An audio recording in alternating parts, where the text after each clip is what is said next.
Welcome in to a Wednesday edition of the Jordy Culotta Show, driven and powered here by Go Chevrolet. Remember our friends over at Go Chevrolet, G-E-A-U-X, Chevrolet.com, down by where we were last night in Vacherie. What a beautiful spot. Hidden gem. I'm telling you. Got down there a little early, ate at a spot called Blake's inside of a gas station. It's awesome. 5-star dining. Shout out to the people down at Blake's and everybody down at St. James. It was awesome to be last night. Be down there last night. What a spread, bro. What a setup in that auditorium. Yeah, a lot of things that you'd think would hopefully work better, but hey, sometimes you got to go hotspot from the phone, dude. They were very confident. They were. They Not were, anymore. They were extremely confident going into last night's announcement, yesterday afternoon's announcement. One thing I can tell IT directors all over prep campuses around the state of Louisiana, if the Jordy Culotta Show is called to air an announcement live and we bring our programming guy, Joe Rodriguez, heads up, because you are going to be exposed. We have exposed more IT directors at high schools. I guess our boy over at Woodlawn was a stud. Absolutely. Who helped us out. Yeah. And then, but my guy down at St. James might be looking for work today. Might be calling in sick today. Yeah, Joe can either rise you up to the top or bring you very quickly down. It was awesome last night to be in that room, man. But this is the beautiful part about bringing these announcements live and going into the room is that you kind of get a feel for it, man. All the coaches, the family members, people from Ascension Catholic were down there where Kai Preon was before, and last night when making the announcement, one thing that I think we kind of all get lost in this or lose in this is that it's a huge moment for these kids and their family. I mean, like his mom last night did not stop crying from the time she walked into that room. I mean, like it was overwhelming to her to see all of the people, all of the love, all of the support out there for her son to commit to LSU. And our microphones picked it up when Kai and his dad were celebrating. I mean, this is a lifelong dream that came true for those, for that family last night. So to be there on the front line of that and have the opportunity to bring that into homes. I mean, I've gotten more text messages from college coaches around the country talking about watching our feed directly into their coaching room and offices of, as a staff, waiting to see the decision of what's going to be made. I mean, we've got friends on Texas staff, some guys in the video department at Tennessee. Bill Martin's up an SID up there who's been over at LSU. Obviously, Coach Napier and the Florida staff who we know.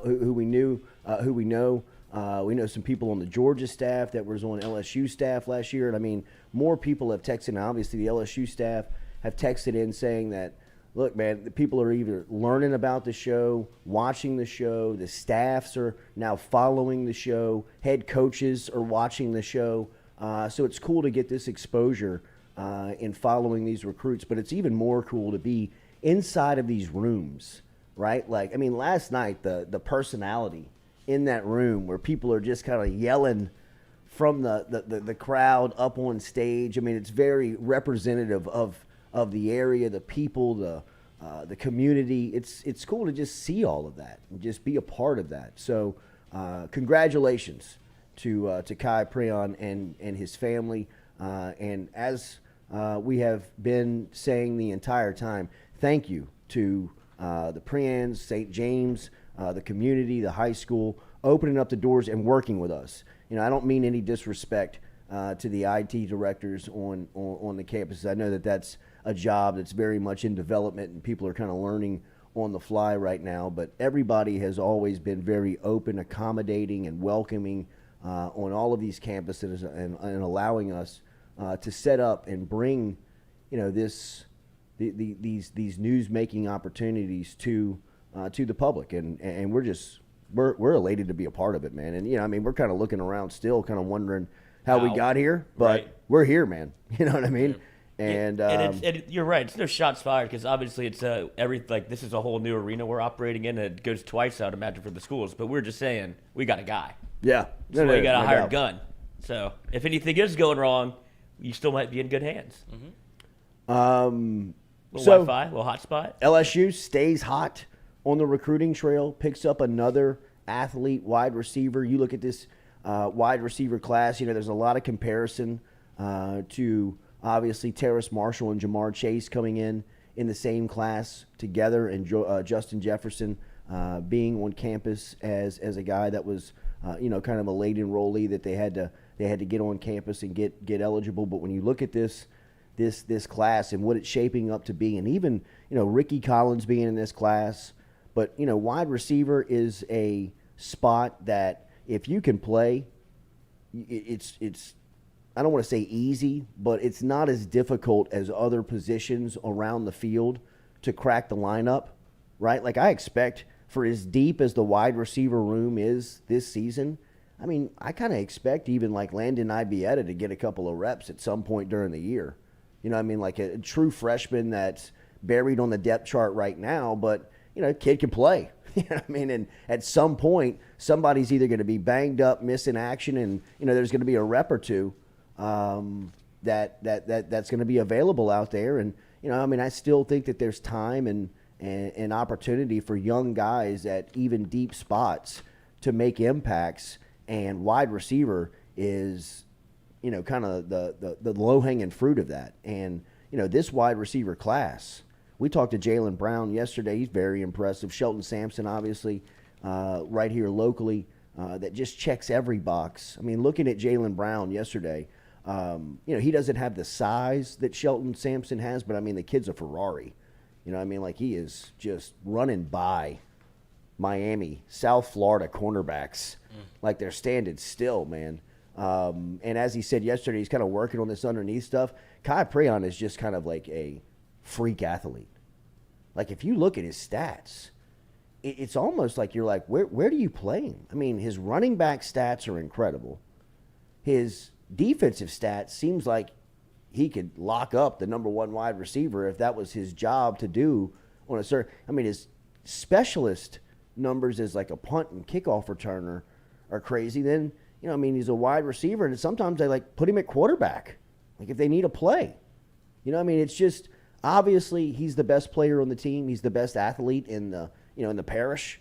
But how that translates to LSU will be interesting because, there's a couple of spots that it feels like he could fit in. I think he's going to play wide receiver. It feels like he's going to play wide receiver. But just another supreme athlete in this class that's got some versatility, and LSU just kind of keeps the train rolling, man.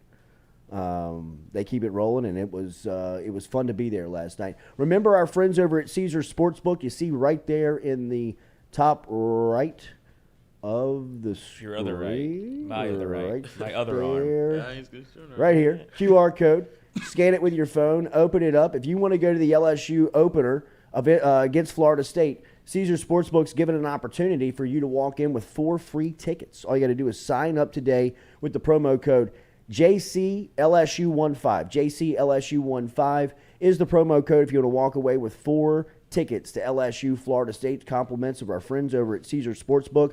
And if you want to go to the New Orleans Saints preseason finale and their only home game of the preseason, with all the work that's been going on in the Dome to get it ready for this fall, Caesars is giving you a chance to go to that game as well with 4 free tickets. That promo code is JCSaints15. You see it on the screen right there, JCSaints15. So you would just scan this QR code, use this promo code right here.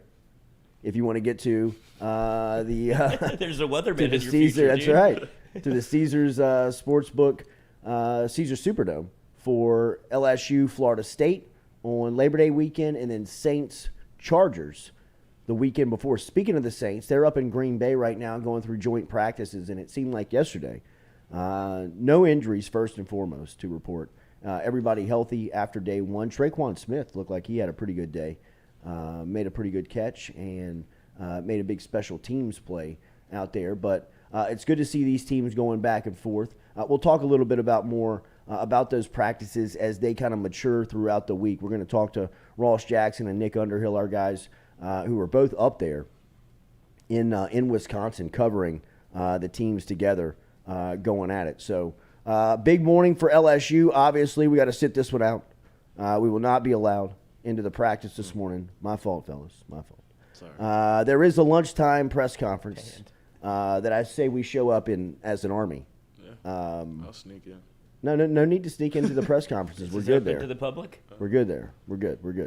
So we can cover the press issues. We can cover the press. We can cover the press conference. As long as everybody has their hand on their phone, it's okay. You just can't be sneaking one out quickly. You know, we had the Army too many spies out, too quick on the trigger. Sniper was out. That's right. Shooters. Our fault. We're good. Yeah. We're good. All hugs around here. Yeah. All the other media members don't have to call to turn us in. Bunch of You know what I snitching. mean? Like, who knew how many snitches out there? Because they got a snitch within the sports information department. I know who you are. All right, so coming up today, LSU is going to be open in practice this morning. We'll have some reports for you following. The Shea Dixon report that we do every Wednesday here is actually going to be after lunch today because of everything that's going on here early morning over at LSU with the practice being open and obviously Brian Kelly's press conference. After that press conference, Shea will head over to the studio. He and I will sit down and kind of recap recruiting. And just what LSU has obviously been on fire, and what Kai Prean, what he means as the latest addition to the class. Zalance Hurd has announced his announcement date, which is going to come up here pretty quickly on September 1st. We'll ask Shea where Zalance Hurd could be leaning, and if that looks good for LSU and what it would mean for the class. And we'll also get Shea's recap of practice this morning, as he will be over there watching another practice. And yesterday, I guess the big news was Jaden Daniels and both he and Garrett Nussmeier meeting with the press, and Daniels was asked pretty directly if he had been told that he's the starting quarterback. And Daniels just immediately shook that off, was like, no, nobody's been told anything. It's still an open competition. Nussmeier kind of laughed it off. I don't know who asked the question, but he kind of like flipped the question back at him. You know, it was like, have you heard that Jaden Daniels is the starting quarterback? And Nussmeier was like, have you heard that? You know more than I do. Yeah, he was like, you might know more about this than I do, but, you know, we're just still going out there competing and trying to, you know, get ready to win games, kind of like the coach speak of it.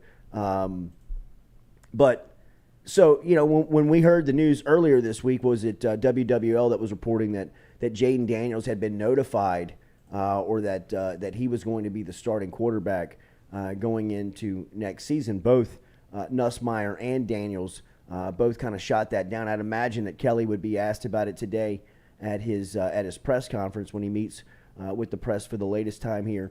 But I still believe that this is open competition. And one thing that, you know, I can say in watching very limited practice time, but obviously seeing the videos that have come out and talking to people within that's the thing about, you know, look, man, we take this practice ban seriously. We want to get back on inside in covering practice, but look, you still can't beat the old school relationships that you build within this business to get your information. You know, I mean, not a lot of people, and I say this all the time, we broke our own rule, which really pisses me off for, you know, just a personal stance, because I'm not in the news breaking business, really. You know what I mean? Like, I don't want to be breaking news, because it's just, it's not, it doesn't do me a lot of good. A lot of times it does what happens when we do it. Like, we broke the news the other day on Miles Brennan, but it really cost us more than it helped us, right? It set us back in a relationship that we had. You know, like Bonnet doesn't want to make that call. You know, I mean, we're cool. You know, I mean, I hadn't pissed him off in a long time. He hadn't had to, you know, kind of slap me on the wrist in a long time. So when he made the call, he's like, bro, you know, I mean, you know what I got to do here, right? And he doesn't want to do it. I don't want to hear it, right? We should just kind of like, because I don't want to break news. I mean, let the TV guys do that. Let the people that it really means something for us to break news. It doesn't, you know, our platform is to kind of sit here and react to the news that's been broken, right? I mean, you know, I know that this announcement stuff may be contradictory to what I'm telling you, but that's, you know, they're inviting us in. That's stuff that, like, they're asking us to come. We're obviously going to be there. But, you know, I mean, we broke our own rule by putting that out the other day. But you still have relationships built in that that's kind of the old school way of getting information within this business.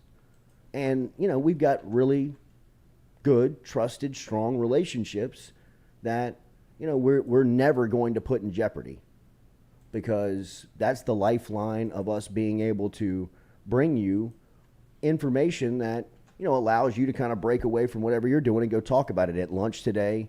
Go sneak into somebody's office that likes LSU football and kind of tell them, this is what I'm hearing that's happening.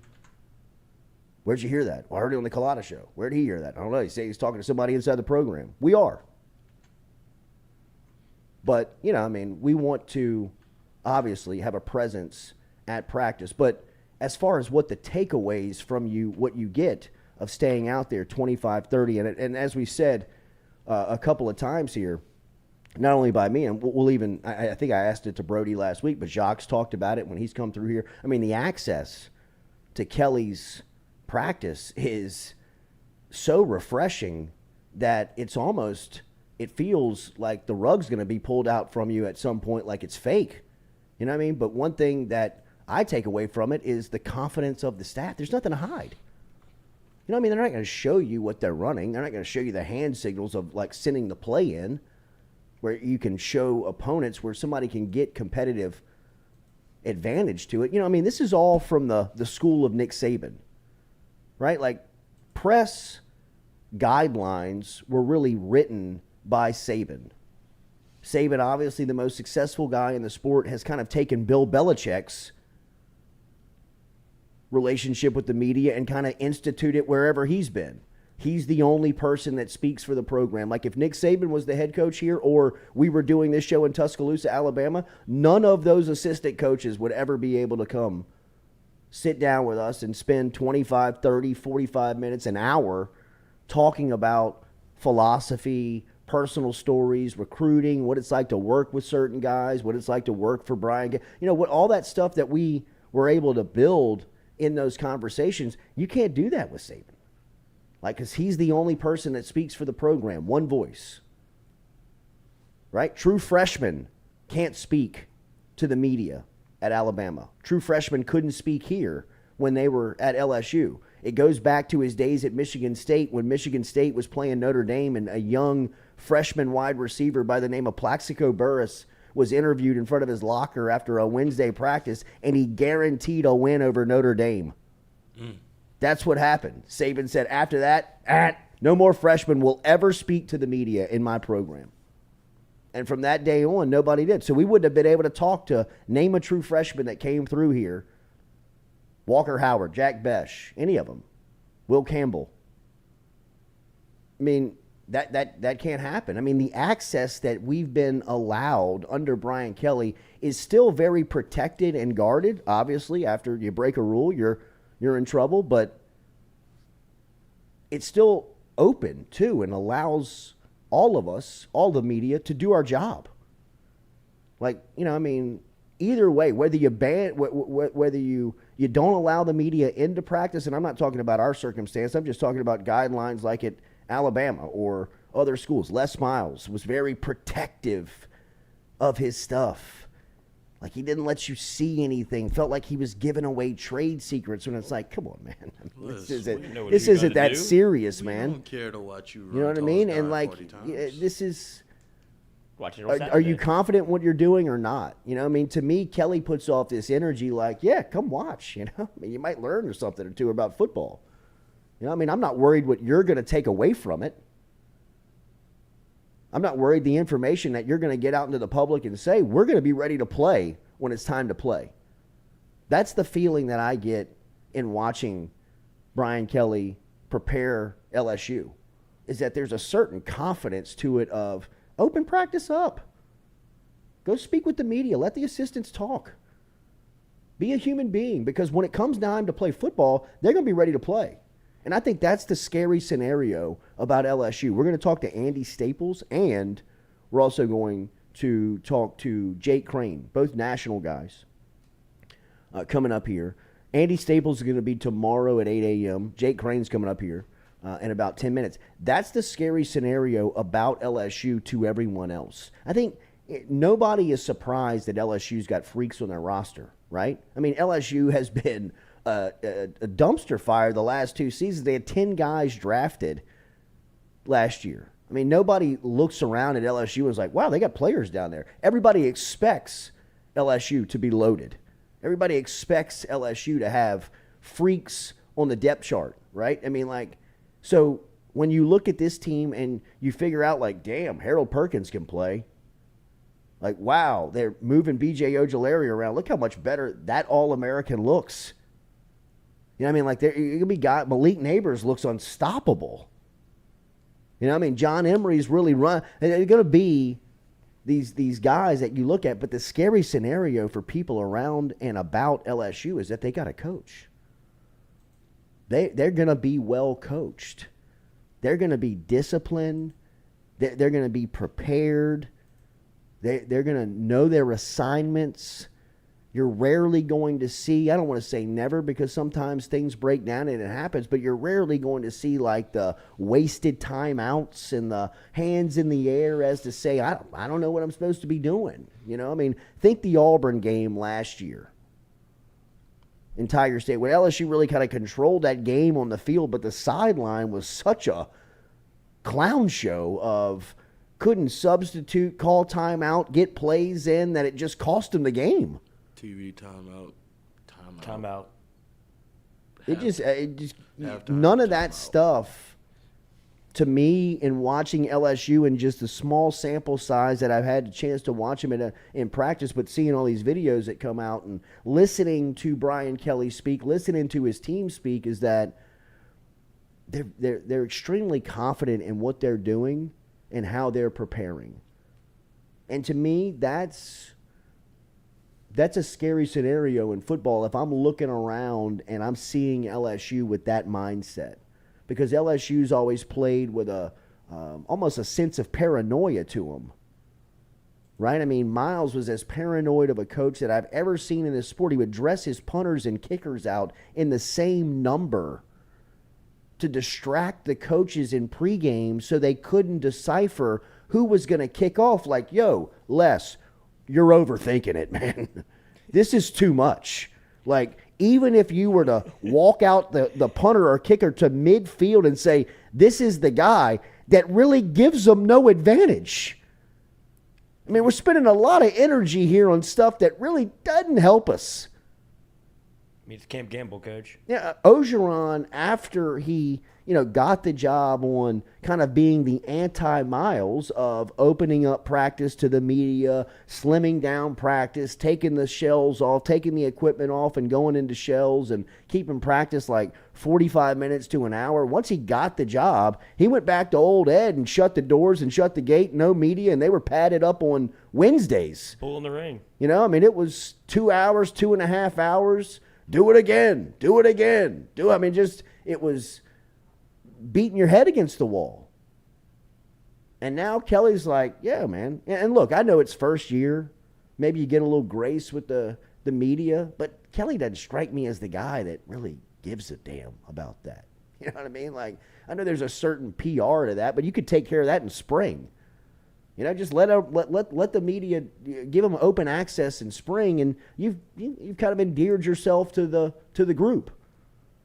This stuff is kind of how he runs his program, in my opinion. Like, I wouldn't be surprised if this is how you see it every year, because this is just kind of how he is. He knows his team's going to be prepared. He's confident in what they're going to look like. He knows they're going to be ready to play. Say, look at it, watch it, tell them. That's the energy that LSU's putting off, and I think that's a scenario for college football, SEC Western Division opponents that's probably saying, no shit. You know what I mean? Like, LSU might have finally figured it out. They might have finally got the guy that gives them a chance year in, year out to stay at this level consistent, think 2000 to 2012, where it was 9, 10, 11 win seasons, Sugar Bowl, national championships, and playing at an elite level, high level. I think LSU's like right back into that. And that's why I'm telling you, 7 wins at Caesar Sportsbook is stealing. They are giving you money with 7 wins at LSU and taking the over there. I think, 8 is easy to fathom, easy to see. Top right of our screen, QR code. If you have not placed your bets, you can place a bet on NFL preseason. That's coming at you in flurries here now as that's up and moving. But college football future bets, even some line ones, some week 1 lines are starting to come out. Week 0 lines are already out. If you want to log on and place your bet today. When we come back, we're going to talk to Jake Crane of Crane & Company. We'll continue this conversation, and we'll expand it more into college football. We'll talk more from a national standpoint, obviously, with those guys. Love to hear what they have to say about the conference. We saw Jake and his crew over at SEC Media Days, some of his takeaways from around the group. But the feeling around LSU, Brian Kelly, and the crew right now from their perspective when we come back here on the Jordy Culotta Show, driven and powered by Go Chevrolet. Today is Mailbag Day as well, and voicemail day. Don't forget, 225-229-7741 is the phone number. 225-229 Rofe Camara, 7741 is the phone number. Dial in, leave a voicemail, text in to the show at that phone number. When we open up the phone lines, you can dial us up, but you can always get your mailbag questions in right now inside of the chat with the hashtag mailbag. I see Jake Crane hooking up. We will come back right back with our boy next year on the Jordy Culotta Show, driven and powered by Go Chevrolet.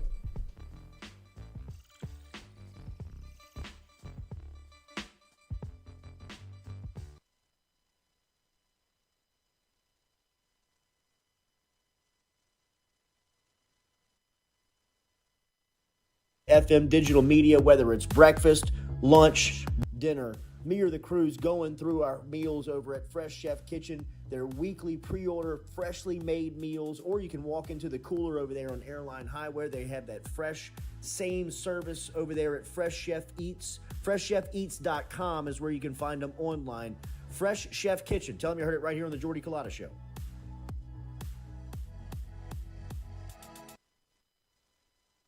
I was embarrassed about my smile. Are you unhappy at yours? Do you not smile back at yourself? I called my friend, Dr. Spillers, over at Johnson Spillers. He fixed my smile, and now everywhere I go, people are complimenting it after the work that Dr. Spillers and the staff did to my mouth. They can do it to yours. Get in touch with them. JohnsonSpillers.com. 2 locations, one in Gonzales, one in Baton Rouge. Easy to find them, JohnsonSpillers.com.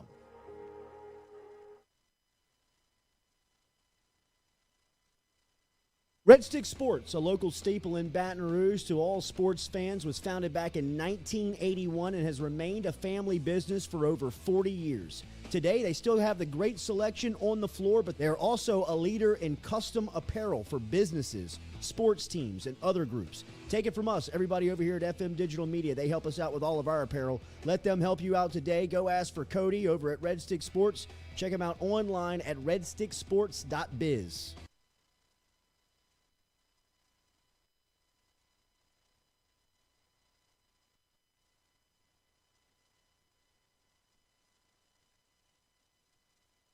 Hey Baton Rouge, when traveling through Natchez, Mississippi, whether you need to fill up your vehicle or your belly, stop by Go-Mart and On The Go Deli.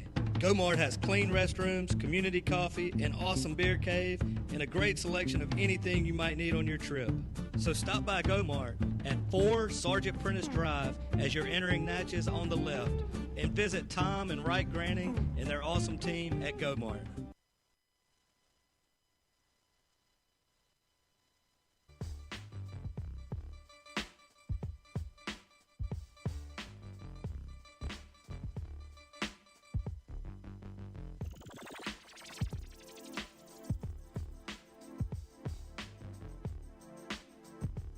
Welcome back here to the Jordy Culotta Show, driven and powered by Go Chevrolet. Remember our friends, GEAUXChevrolet.com. Going to talk to Brody Miller today as he's coming in from the Athletics. He's going to drive in. He's driving in this morning from New Orleans as he'll sit down with us in studio. We'll talk more about this LSU practice and where they're going here as we're closing in, bro, as this thing's getting close.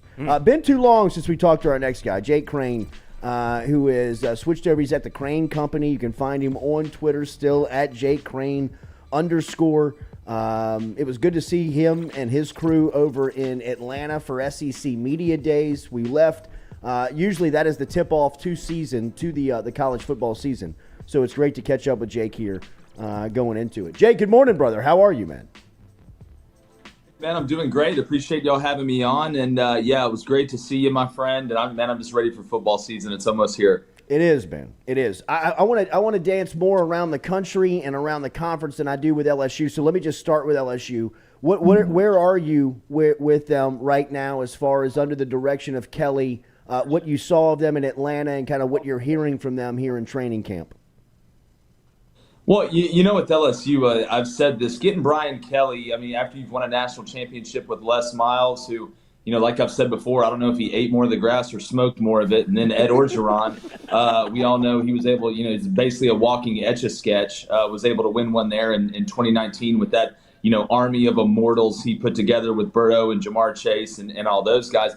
LSU with the organization scares the hell out of me and should scare the hell out of everybody that's a fan of a team outside of LSU, because Brian Kelly's kind of like the stepdad you never wanted, but you always needed. He comes in there and tells you to clean up your room. You need to dress better, have better friends. There's consequences for your actions. And you don't understand it until you're walking across the stage at Columbia, graduating cum laude with a $400,000 a year job at Goldman Sachs. I think it's that kind of situation. Because if you look at LSU is a self-sustaining machine. At the end of the day, all you have to be is organized at LSU, and you've got to be genuine. I think Brian Kelly's both of those. Watching him at SEC Media Day kind of embrace, the Southern accent stuff and all the other kind of, really cheap shots that some people took at him. I think it's good for LSU. I think it motivates him even more. This year, you look at the quarterback situation. Like we talked about Miles Brennan till I was blue in the face. Jaden Daniels is so intriguing to me. I think he's going to be the guy. I think a lot of people think that his ability to extend the play outside the pocket. Now, if you go back and watch his tape, you got to stop putting the ball in harm's way so much. But that's something he'll learn. Brian Kelly has a very good lineage of getting quarterbacks. He made Jack Cohn, look like David Cohn from our show the other day. So our last year. So I think LSU's in good hands. I think the ceiling is 9 wins this year. But I've said this on our show multiple times and other shows I've gone on. I think LSU will win a national championship within the next 3 to 4 years. All right, let's go through the conference. How good is Bama this year? They felt like the overwhelming one. Yeah, have you ever watched The Avengers? It's kind of like that. I don't think they're going to lose the game. I haven't beaten Ohio State in the national championship. Returning what they returned, not only with Bryce, but the weapons they added in the portal, Harrell, Burton from Georgia. The offensive line lost Evan Neal, but they've stacked class on class on class for, going on a decade now. Then defensively, Will Anderson on one edge and Dallas Turner on the other edge. I don't know who you're going to slide to, who you're going to choose to chip. Then you look at the back end, and they're pissed off from last year. George ended up taking away the Infinity Stone from him at the end. I'm going to see how many Marvel references I can use on this show before I'm done this morning. But look, I think they're the best team in the country, and they're going to play like it. Now, last year's defending champ, Georgia. I thought one thing that really stood out about Georgia here in the offseason, Jake, that was a story that not a lot of people talked about, but I learned this at SEC Media Day, was that the transfer portal was on fire, right? LSU was, just grabbing people all over the place. But that was kind of the story of the offseason for college football. Georgia didn't take one transfer. Kirby looked at his locker room and said, look, man, ain't nobody better than any of y'all. Where do you see them? What is the expectation for them coming off of last year's Natty?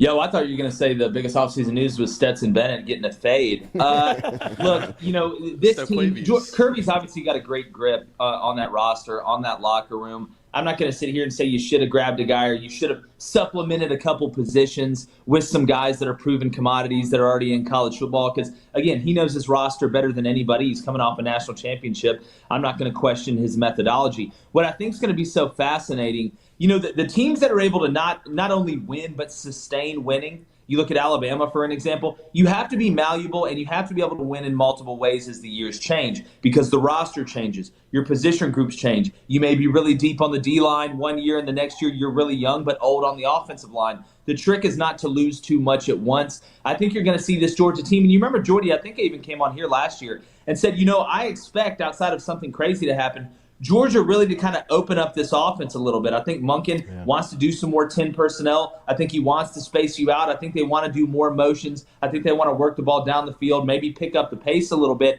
And then you have all the injuries on the outside. Stetson Bennett has to be the guy after JT Daniels isn't able to go. People forget Stetson barely took a snap during the offseason. And then you have a once-in-a-generation defense. He was kind of forced into playing that safe, methodical, let's not lose it on offense style of ball that Alabama won a lot of national championships with. This Georgia team, to me, I think will be the one that you see it's kind of more open. They're taking more chances. Stetson coming back with another year under his belt, an offseason under his belt, returning guys on the offensive line. They're healthy right now, wide receiver. They got to stay healthy. But, man, that tight end room, again, hopefully Arik Gilbert can stay on this straight path. Really excited for him to be able to have a long career. Darnell Washington is straight from Mordor, and Brock Bowers is the best freshman tight end I've seen since Jeremy Shockey. So when you look at Georgia, I think they're going to be good. I got them going undefeated in the SEC, losing in the SEC championship, then losing to Ohio State in the playoff. But make no mistake, Georgia's here to stay.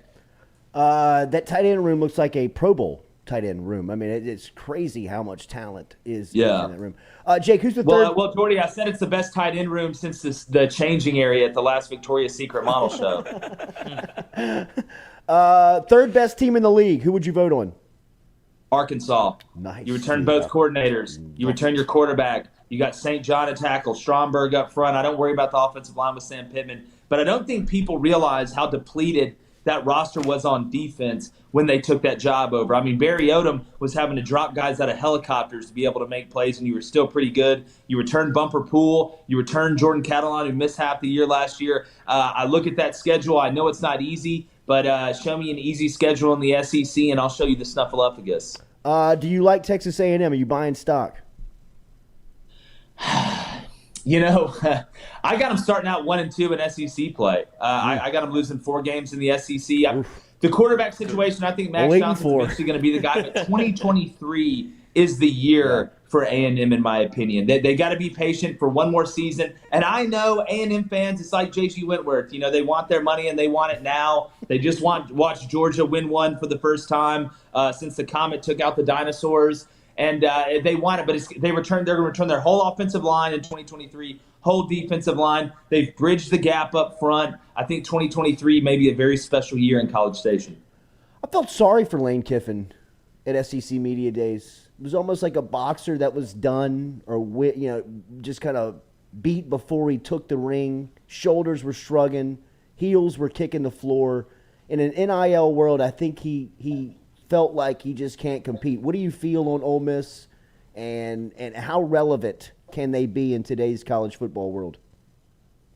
Well, obviously with what they're able to do last year, I know Matt Corral got hurt there at the end. I think with Lane, they'll always be relevant because Lane is kind of in this new wave of coach, that kind of understands how to use social media. Marcus Freeman, Shane Beamer. You see Brian Harsin trying to do it a little bit. I think Lane is such a brand. It's a great fit for Ole Miss now. I think, Lane's done the USC thing. He's done the NFL thing. He's done the high-profile thing, and he's always been, called a guy that moves around. That's how it happens in coaching sometimes. But I think it's a good fit at Ole Miss. But there is a ceiling. Let's be realistic here. The ceiling at Ole Miss is a little bit different than other places. But on that same token, you win 9 games at Ole Miss, they're going to build a statue of you. No doubt. So I think while he realizes he's up against, a rock and a hard place a little bit with NIL, I think his brand, making Ole Miss, cool, kind of different, I think it's a good fit. You brought up Harston and Auburn. That both LSU, when LSU goes to Jordan-Hare in Week 5, that'll be a huge game for both programs, I believe. Tell me about where your feeling is on him after the offseason, hearing him at SEC Media Days and going into this year. Yeah, well, we talked to him at SEC Media Days. He seemed like a different guy. I mean, he wasn't nearly as uptight and I guess you could say militaristic as the time we talked to him his first year there at SEC Media Days. I mean, look, the guy took fire for a whole year. Now he's got to win 8, and that can include the bowl game. If they go 7-6 and lose to SMU and the ChristianMingle.com Bowl or whatever, I think he's in trouble. But look, knowing Auburn, I grew up in Auburn. Everybody's a fan of somebody. I'm going to tell you what's going to happen. They're going to start out 5-0. They'll beat Penn State at home. Miraculously, somehow will beat LSU. There'll be like an earthquake during the game that some guy's running for a walk-off touchdown for LSU and he trips. Something crazy will happen. We all know how Jordan Hare is. And then it'll be Brian Harson's Pat Dye. Brian Harsin against the boosters. Like Jon Snow pulling out the sword by himself against the other army. And then we'll go to Georgia and get beat by 3 touchdowns. Probably lose at Ole Miss. Probably lose at Mississippi State. Try to hold serve at home against Arkansas. We'll go 7-5 and have to win the bowl game. So I've seen this movie before. I know how this is going to go. TJ Finley, I don't believe in him. I'm sorry. Zach Calzada, I don't believe in him. I think the best quarterback on that roster over the next 3 to 4 years is Holden Gariner. We'll just see if Harson's around to be able to coach him. The most intriguing game on LSU's roster for me this year is October 8th when Tennessee pulls in from Knoxville. I think it's just a very intriguing matchup. What do you make of Heupel and his squad? Well, look, I mean, Hendon Hooker, what he was able to do taking over from Milton last year and returning in that offense. Now, Jordy, what I'm going to be interested to see is I don't think, and we've seen this, right? These guys that come in and run this up-tempo pace, it's amazing how the SEC slows you down a little bit. Gus Malzahn wrote a book on no huddle and going fast and stuff like that, and he got slower every year in the SEC. Mike Leach used to go warp speed. Now they're a ball control offense running the air raid. Lane Kiffin used to go really fast. Ole Miss does pick up the pace, but they're not nearly as fast as Lane Kiffin. I'm wondering if this is the year, and I'm talking about early in games, right. Not late in games where you're up 10 and you're trying to slow the clock down, but early in games, how are they going to go that fast for that long? Because I don't think you can Harlem Globetrotter your way through this league. I mean, even 2019 LSU, unbelievable offense. Defense was good enough. 2010 Auburn, unbelievable offense with Cam Newton. Defense was good enough. Johnny Manziel at A&M, never won one. Alabama, Mac Jones, offense was maybe the best we've ever seen. Them in 2019 LSU is a hell of a debate, but that defense was still pretty good. I don't think you can trick your way through this conference. And if somehow you did and you got to the playoff, well, Oklahoma was great on offense with Baker Mayfield and those guys, not good on defense, couldn't get through it. We've seen these teams that are offensively heavy, whether it's going fast, whether it's spreading the ball out, if you are not balanced and you are not complete, you will not win the big one. And if you keep going this fast, you may score in 4 plays. Then you go 3 and out, 3 and out, 3 and out, score in 5 plays. That's great. You got 14 points, but the defense has been out there for 65 plays in the first half, and that is not a good recipe not only for one game, but for a season. Man, it's great to have you back, bro. Good information. Dude, it's good to have you. Good to be back, man. We're back on our bully, man. It's football season. Ohio State. Should I buy Ohio State? Could the national championship come outside of the SEC? And if it does, this is the only team, right? That would be the team outside of Bama that I would put my money on. I think C.J. Stroud's going to win the Heisman, but Alabama will win the national championship. I think it's going to be Bama and Ohio State, and they're upset too. That there's there's some similarities between this Ohio State team and Alabama team, I think, from a mindset standpoint. Last year, they were the Ohio State group that lost to Michigan. That's y'all. What is it? What's that show with Mandy Moore on ABC? Like, this is us.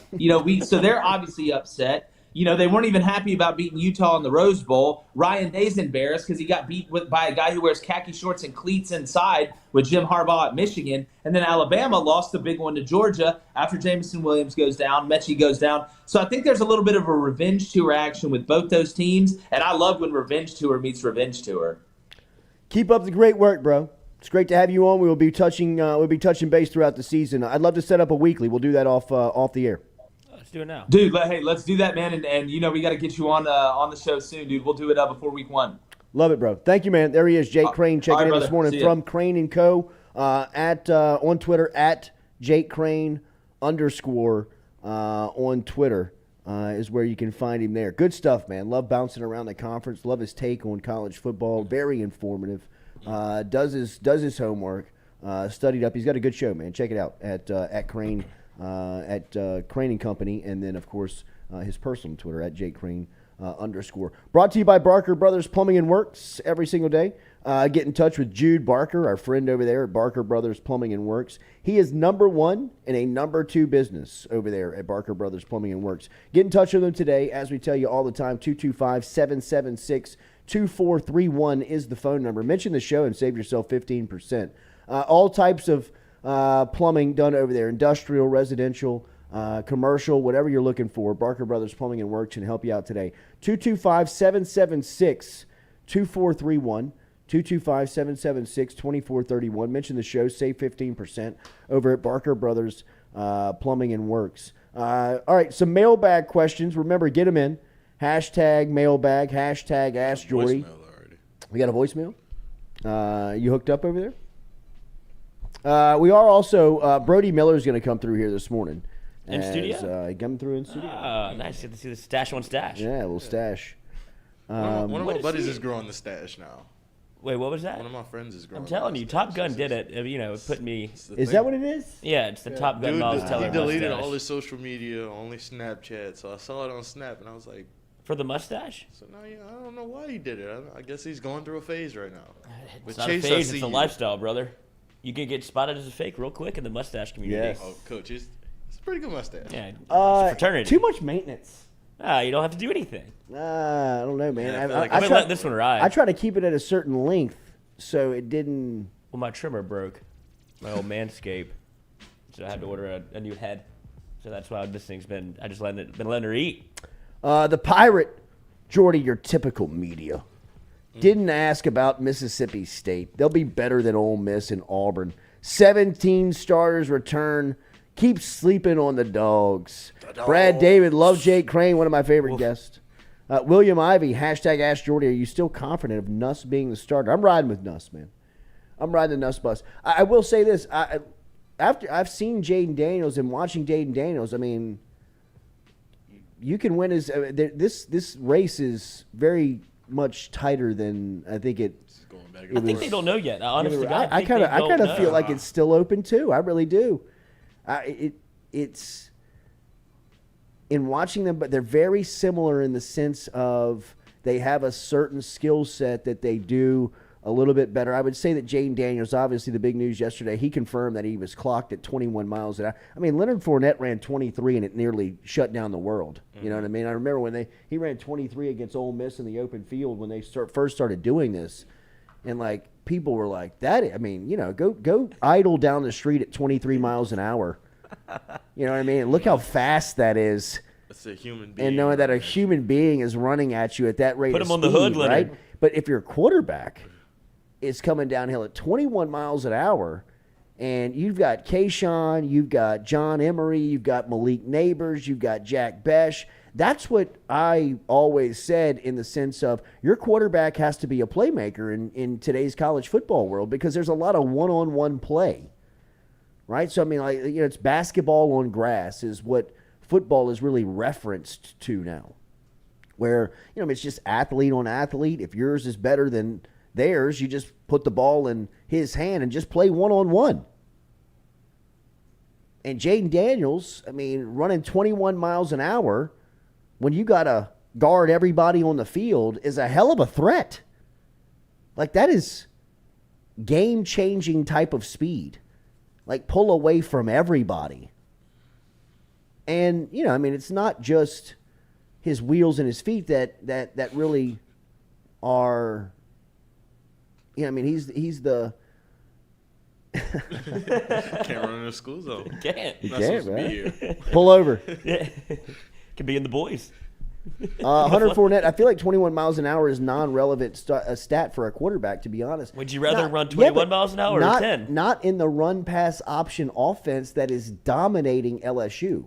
I mean, one thing that you got to take away from watching all these practice videos that all they're doing is working on RPO.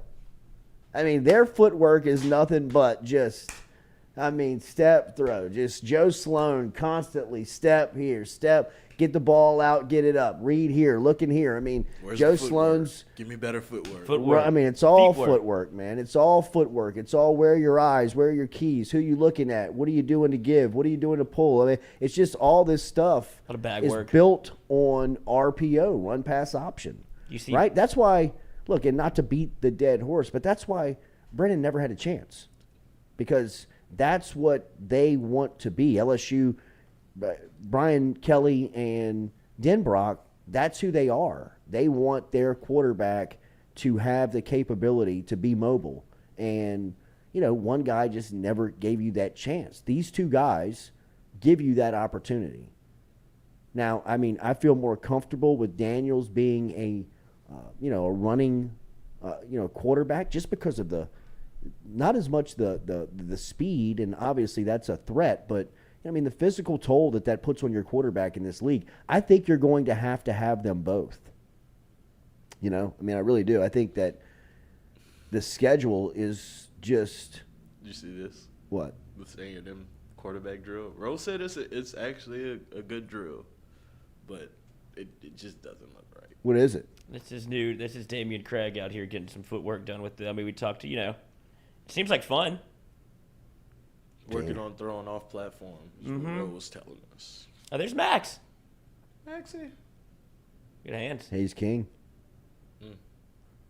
Two lefties on there? Yep, two lefties. But that's what you get with Damian Craig, wide receivers coach, now back to quarterback, and just having fun with the boys. Damian Craig, he's got to have some pictures on Jimbo. Good Lord. I mean, it's amazing how much run he gets. All right, let's take some mailbag questions real quick. We'll give you an opportunity to get some calls in. Brody Miller coming through here, so obviously we'll change the conversation to LSU football when he gets through here, and we'll start talking about it predominantly. Is we ringing? Mm-hmm. We ringing? Oh No. Okay. We got the phone ready to go. So get your questions in. We're going to come right back. We'll answer your mailbag questions here on the Jordy Culotta Show, driven and powered by Go Chevrolet. I don't know if we lose to Auburn.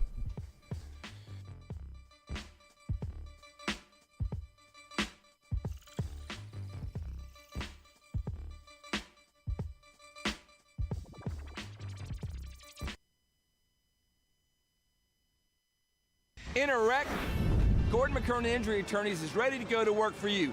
Come meet your team. I'm your intake specialist. I coordinate your case and connect you with your attorney and paralegal. That's us, your legal team. Here you go. Thanks. And we'll fight to get you every dollar you deserve. I'm your settlements and disbursement manager, and I'm here to get you paid on time. I'm attorney Gordon McKernan. Put our team to work today. Just call us. Get it done. Sports with it.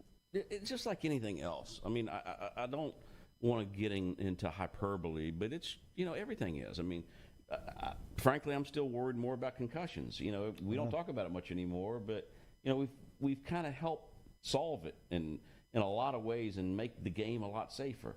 So anytime we have existential threats, which this one could or could not be, we just deal with it, and we will deal with it. It's just part of the game. And, I don't mind a lot of what's come out of this movement of doing more for the student athletes, but like anything else, it boomerangs a little too far, and you got to swing it back into, hey, what we do for the student athletes, and it's a hell of a lot, and I'm proud of that fact that we are leaders in doing that, but we're going to do it right. The Tiger Athletic Foundation and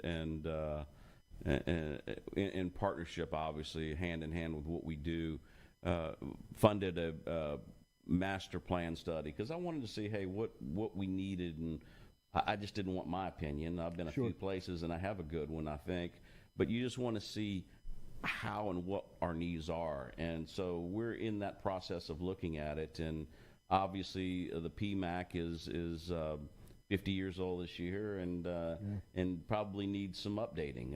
It's got good bones, and maybe we can see what we can do with that. Same thing with all that property that we have both down Nicholson and where we are currently on Nicholson and North Stadium. Is that, hey, is this the proper use and best use for that? And hand in hand with the university and what we do with TAF, we'll make those decisions, and we'll be prudent and thinking about what and how we do. Yeah, it's kind of weird in a perverse way, Jordy. You know me well. Is that I kind of relish in change, and I do like it. I'm one of the few people that embraces it, and we're very lucky at LSU to have it, to be where we are and to be able to do that. I mean, I can't say that for everyone in the business because it is unsettling in a lot of ways. But for us, change is a good thing, and I think we're going to be the beneficiary of it, and it's not gonna stop. It's just going to keep on going. Yeah. And I'd be lying to you if I told you I had a crystal ball and can tell you what was going on and what's going to happen. But it's we're going to be here, and we're going to embrace it, and we're going to take advantage.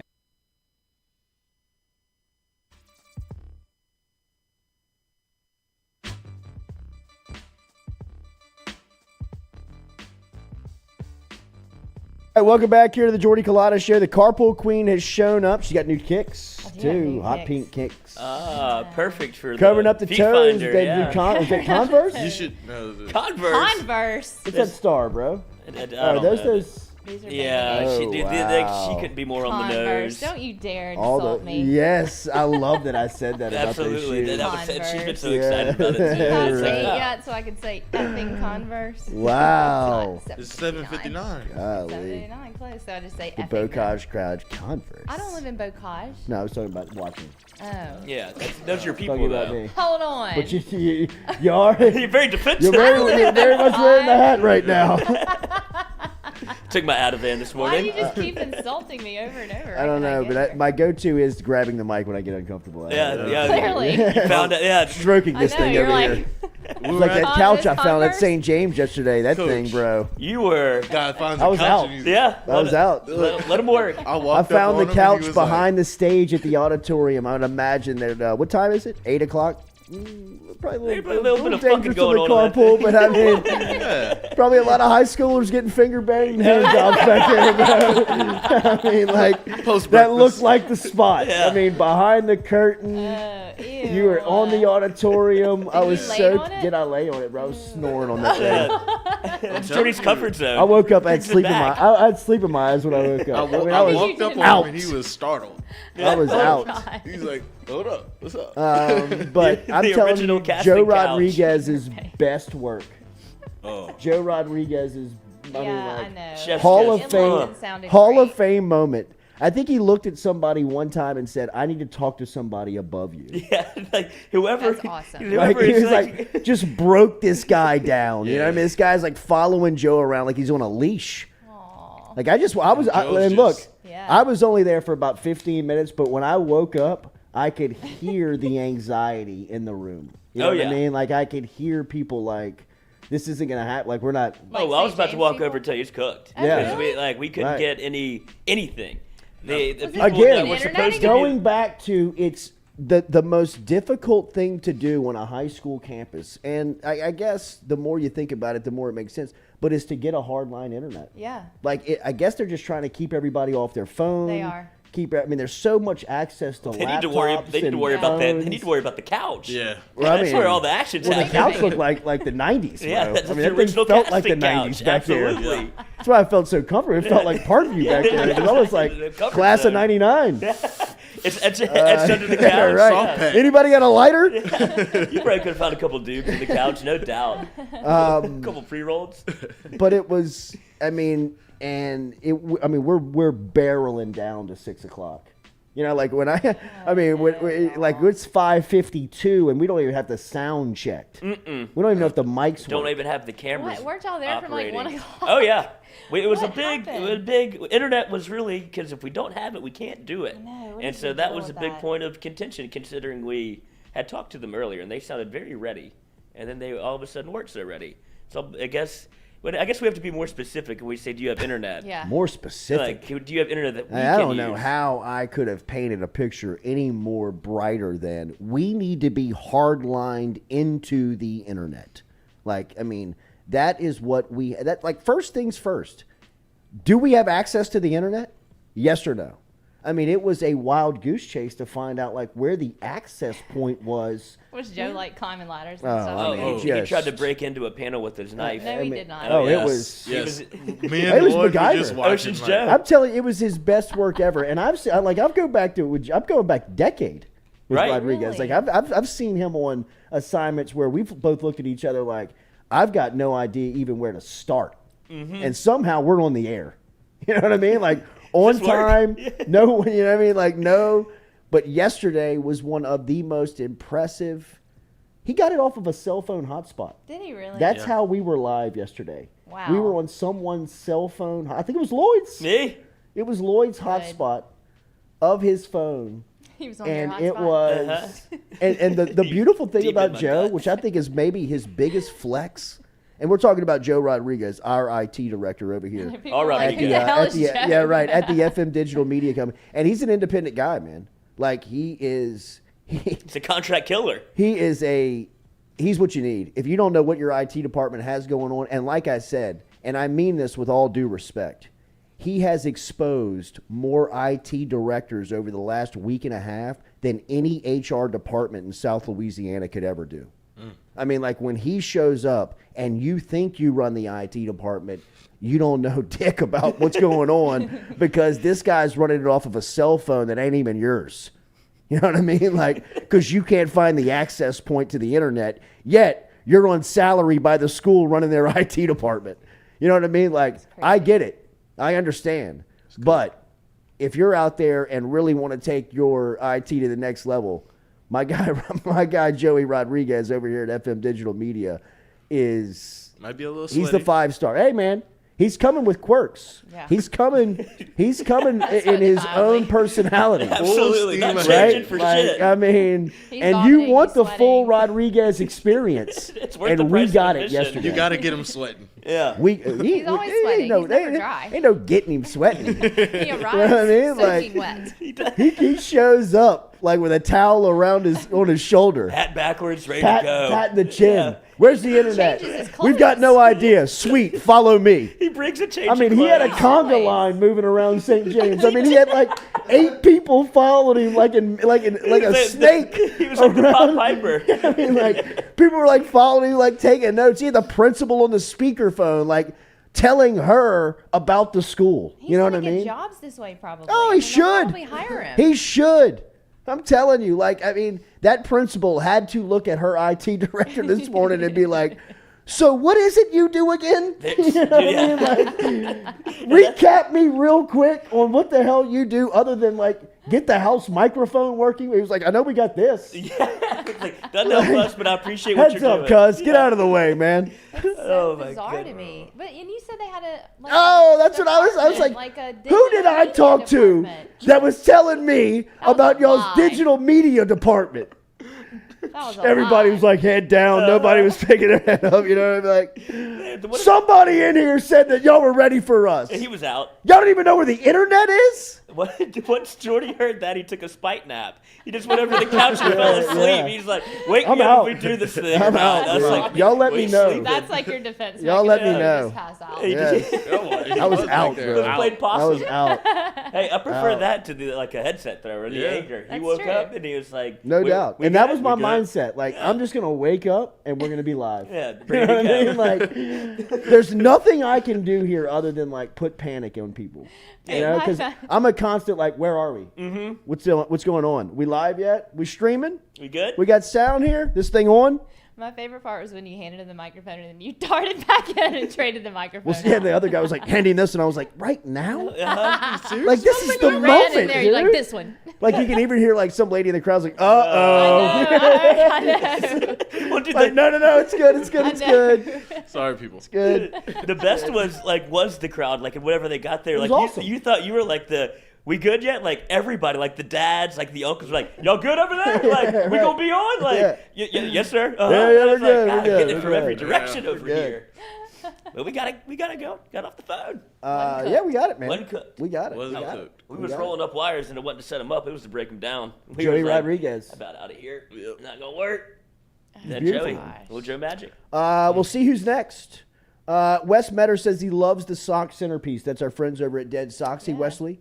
If you want to get over there, you can go to deadsoxy.com. Tell them about the promo code Carpool Queen. If you use the code Jordy, you get up to 35% off your order. And I ordered 2 days ago. I just couldn't wait anymore, and I didn't want to ask for more free socks. So I ordered like 2 packs of the athletic cushy socks. I literally ordered them, got an email that it shipped like within 5 minutes, and they're coming today. Like, it was freaking crazy, and I'm so excited about them because I'm going to force my whole family into them. Oh, they're sweet. the best socks. Y'all should take a picture like a Christmas card. Christmas We card. should. That's perfect. And you don't have socks on. My feet finder Christmas card.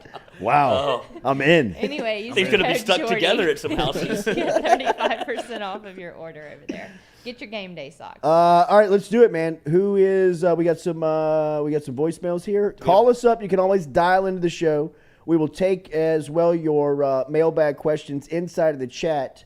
If we want to, you got them over there. Mailbag questions. If you want to start getting these lined up. But Stewie, first, let's go to the voicemail line. What we got? This is from Mandeville. Okay, little 985. Hey, Jordy, this is Tommy. Retired from Shell Oil, living in Baton Rouge now, South Baton Rouge.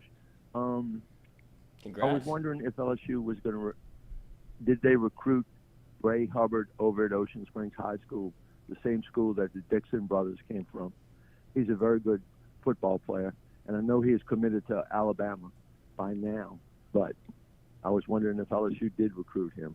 Thank you. Bye-bye. We're going to save this voicemail for our Shea Dixon Power Hour coming up here at 1 o'clock today. It'll be after lunch, sometime around 1, because of the obviously LSU football practice this morning. Shea and crew will be inside there, and we'll get our practice report. So, you know, for those of you snitches inside the media. They're going to that get are Shea Colin before he Bonnet. gets What are you going home. to do with Jordy? What are you going to do with the Culotta show? What's going on with the Culotta show? You banned us. You going to ban him? Yeah, he banned us, bro. We got Cool your Sussy. phone calls. Snitches get stitches. Oh, Remember that, everybody. Let's go to the phone line. I got a question for Joe. Have a take, don't suck. What's your name? Where are you calling from? Yo, bro. Hello? You are live. Have a take, don't suck. This is sucking. Where are you calling from? This is Clint. I'm calling from Shell Beach, Louisiana. Hell yeah, Clint. Shell from the yeah. parish, baby. We're What's on your mind? burning the speckled trout up out here. Hell yeah, nice. This is fish and weather. What's the question? Get to it. Is this fishing weather? This is Clint from Shell Beach, Louisiana. How you doing, my man? Clint, I'm doing great. I got a question for you, Jordy. How long before? Keep going, Clint. Yeah, we. Hello. Clint. We Go- got put you. Clint I got a on hold. question. Put Clint How on long hold. before? Put on Clint on No, hold. he's ready. He's before, ready. No. Put Clint on hold. Will Campbell and Emory Jones will start going and tackle next to each other. Hang up. My man right there from Clint from Shell Beach was listening to the show and was interacting with the show listening. There's a delay on the show. When you call in, you have to have your volume completely down if you're watching live, and you got to listen like to us. It's like we're talking on the phone. This is Right? This is Radio Like, you Caller can't- 101. You can't listen to the show and like talk back into your computer We could have. as if like you're like I'm asking you the question then, or like talk at your TV, like talking to your phone. Thank you, Jamil. Bless you. We could have put him into an absolute pretzel Oh, if man. we would have kept him on. But that is the definition when we say, or when Jim Rome, who we stole this from, initially said, "Have a take, don't suck." That sucked.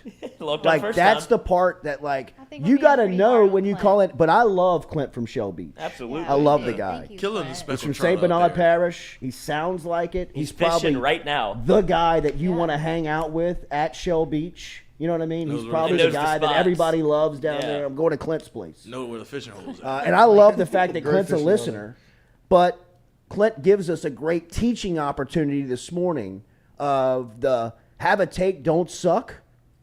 That sucked. When you call in, have the show volume piped down so we can hear you and we can speak real time. He had a great question, Emory Jones and Will Campbell.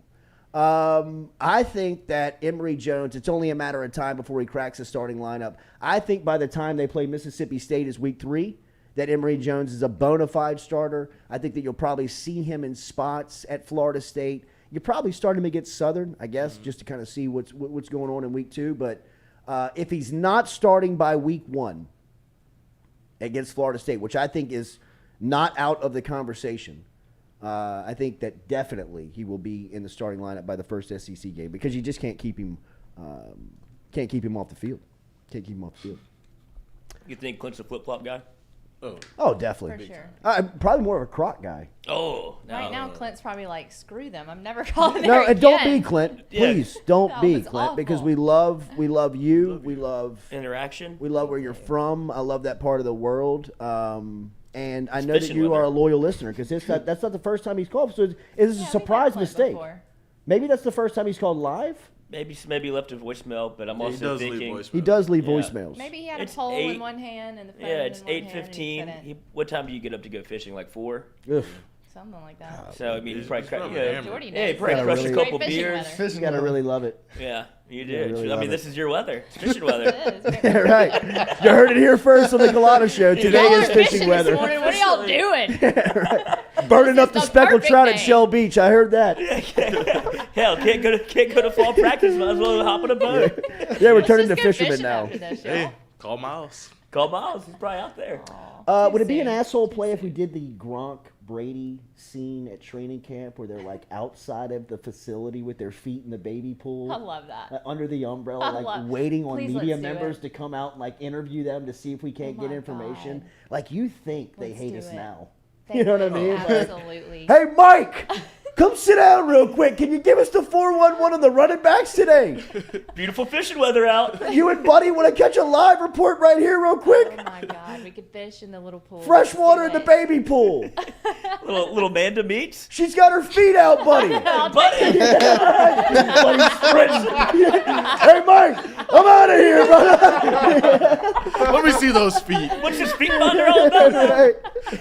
Spicy. Wait, say what? You right got now. feet over Totally there? do it. I'd totally do it. I mean, that would be That's so a move. good. Let's do it. It could It would be so it could go one or two ways on us. It could isolate us a lot more. I mean, like it could like what if they were Public feet like fussing. campus security like that's- Drain the pool. yeah, right, we need that pool. We need a van. Does anybody have like an old van we could borrow to roll up? Probably check your email. That would be amazing. I'm in. Yeah. I'll do it. I'm in. I'm in. Let me check first Yeah. before I say I'm in. Yeah. Gotta get our guy Joe on the horn. Calls real quick before we're in. Go live. Voicemails anymore? We got any mailbag? You got any mailbag Somebody questions just over here? called. We had a call. Missed it. Yeah, missed it. All right, call call back. him back. Call back. Do we have their number? Yeah, we do. Call them. I like how this is transformed into We Call You Show. Yeah. Yeah. Let it ring on there. This is good, and this is good stuff. The, Oh, yeah. Oh, shit. Oh, it's a lot of show. They're calling me back. good morning. This is Jordy Culotta with the Jordy Culotta Show. You are live. We just missed your call. Did you mean to do that? Or Yeah. did you butt dial us? No, I meant to call you. Yeah, I Sweet. meant What's to your call you, man. what's your name? Where you calling from? It's your boy Brock TV, man. I'm calling out of Bossier City. What up, Brock? What up, baby? I don't have a question, man. I just wanted to give you all your flowers. I appreciate everything you're doing, man. You and the team. I've been rocking with you since Culotta and the Prince. Yes. So way back. I've been here for the long haul, man. Ain't nobody doing it like y'all. And keep up the good work. Much love, man. That's all I got. Brock, much love down here in South that. Louisiana, man. We TV. appreciate you listening up there. Thanks for being there, man. A lot of show. Brock TV. Who did you just miss? I heard somebody calling and beeping Yeah, in. it was from L.A. Like Los Angeles, Los LA? Angeles. Hit them up. God, they're up early. Hit them up. Hit them up. It's 6:15 out Maxie. there. That could be Maxie and Ricardo. The people that came to visit Oh, us it in could LA. be. Maybe so. Maybe so. Oh, we got a call back. That's definitely them. That's definitely them. Good morning. This is Jordy Culotta from the Jordy Culotta Show. We just missed your call. What's your name? Where you calling from? Have a take, don't suck. Yo, this is George the Greek from West Dundee, Illinois. Oh, let's go. Tiger Droppings legend. Nice. George the Greek. George fighting the good fight for us out there. What's up, Georgie? How you feeling this morning, buddy? What up, nerds? I'm doing all right. Hey, I got a question for you, Jordy. Question is two-part. Number one, what's your plan post LSU football games? And when is Garrity going to quit being little bees so you guys can do whiskey and wine again? And number 2, what are the chances we can get Will Wade on the radio show, call it late October, early November, to preview a little LSU basketball season? Sweet, That's all I George. got. Thanks for calling, man. Thanks for being out there. Thanks, George. Later, nerd. As far as plans for after the game, we don't know those. We're still. I think we're gonna do like a watch the game with you type show. Hey, why can't I think of the Watch party? Pre-game? No, what's that called when you watch the game and you're interacting? A watch party, live show, live stream. Yeah, live. Why not? Yeah, just have It'll a come show. to Grab me. the microphone. It'll come to me. Yeah. It'll come to me. Are you That's right. Interaction party? Yeah. I feel like we're all over it. It's like a nice game of Pictionary. What's the name of the call? What's the name of that show, man? T-Bob wants to do them all the time where you watch it with him and it's a conjoin. I don't know.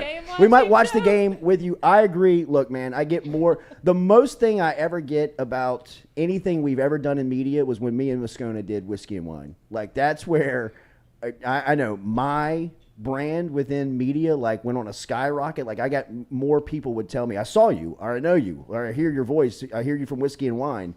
And me and Matt still talk about that. But look, Matt and Scone do Matt and T-Bob do a great job in keeping that going. But Tiny feet, T-Bob. Yeah. That's kind of what it is. T-Bob Companion show. Companion show. T-Bob has tiny feet. Jeez, you didn't see me drowning over I here? was trying to think of the For word. God's sakes, I man. think that Tiny feet. I don't know how many people call it that. Thought this thing was going to spray at me. I was touching it so much. couch. Any more questions? What you got over there, Noah? Let's see. I was stroking it. What you got next, Noah? Taylor Roy said, what do you think of the LSU basketball commit, Corey Chest? Best player in the state. Oh, and he asked about Will Wade. Yeah. Wade's not. Look, man, as soon as Wade is ready to talk, he's going to come on the show. But he's waiting on his hearing with the NCAA, and he doesn't want anything against him going into that hearing. And the most safest thing to do for him is just not speak publicly, you know? And I agree with that. Right? I mean, like, I think he would love to speak publicly, and he would love to be out there, and especially with all the stuff that's happening around college basketball, man. I mean, how about Dickie V's tweet last week saying that any case that goes over 2 years should be thrown out by the NCAA? Hey, Dick, eat one. Why don't you? You old man. I mean, like, just the hypocrisy that they allow this guy to get away with, and they're making a documentary about him on ESPN? Like, get the hell out of here. This guy's a fraud. He's been barking into the microphone about how illegal and how much how scandalous schools are for playing under the rules in which now college sports operate. And now he's asking for cases that LSU just sat around for 4.5 years before getting a ruling, Dick. What'd you think about that one?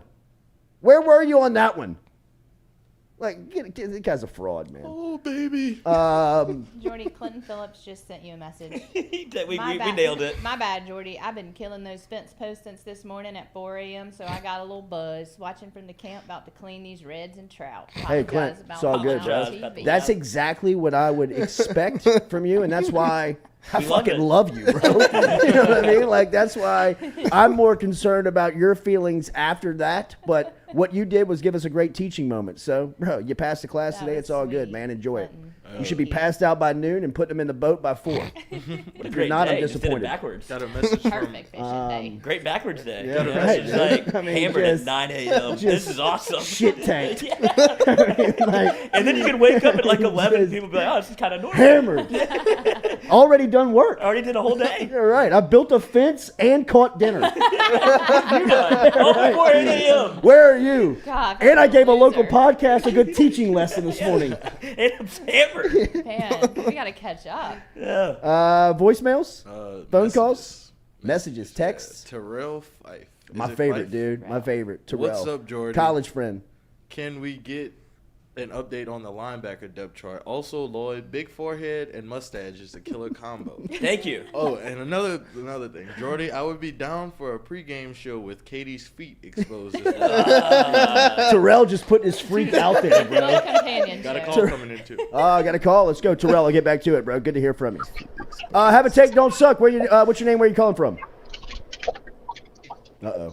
I think they're listening through the phone. Hello. Hello, Governor. Hello. Yes, have a take, don't suck. What's your name? Where you calling from? Oh, this is Louis Lee from New Orleans. I was just calling to say if it's 7.5 or 8.5 or 9.5, hammer the over. LSU is winning 10 games this year for sure. Louis, 10 games. That's strong. Oh, the okay. hang Dude, up, the drop mic the drop. mic. He did. Hammer the over. Hammer the over.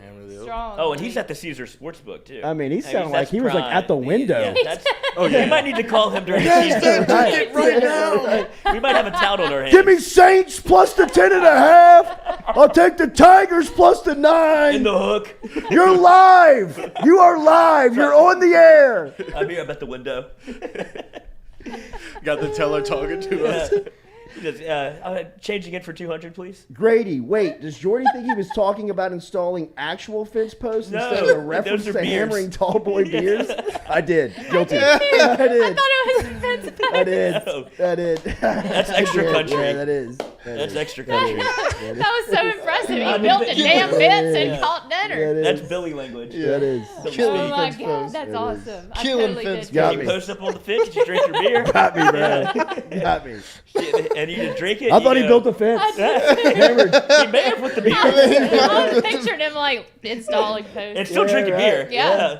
That's why they call it the fence post. You Oh post my on up, God. and you go, Fuck, damn. I love Clint though. Shit. Man. I love Clint. I love I feel like Clint. an idiot. Grady, thanks. We feel like an idiot. OMG is Got a right, couple Grady. of voicemails. Hit me. Couple fence posts Oh, there. what up, Jordy? Hey, this your boy Brock TV, man. What up, Brock? Out of Bossier City. I just want to say, man, I don't have a question. Oh, same thing. Oh, Oh, okay. nice. Slight, He called slight, it slight, live. slight. Excellent. Hey, I'll listen to it Nice. again. Nice. Hey, Jordy, Katie, and crew. Jeff and Ken are calling. As you know, we have a slew of degenerate gamblers, also known as the Lloyd Club. That's right. And or there's some die. controversy within the bunker about the mic touching bet over under. And I brought in one of the committee members for you, Jordy, to speak to your appeal. Hold on 1 second. Yeah, this is Knuckles over here, and we just wanted to say that we got your appeal over here, Jordy, and you know Good characters. what we're gonna have to tell you is you're not gonna want to hear it, you know. But what we said is we're gonna have to count the moving of the mic when you Get the fuck out of here, man. Next caller, man. Knuckles. That's bullshit, man. I'm appealing the appeal. How do you want me to take a sip? I can't drink. Extra I straw. mean, what do you do? I mean, Yeah, that's share it with the. Oh, yeah. Now you're getting very intimate. Yeah. We know each other so well. Next one. What we got? Thanks, Jeff. Don't have anything. Nothing coming in. Oh, I thought we had voicemails. Sorry. Anything over there?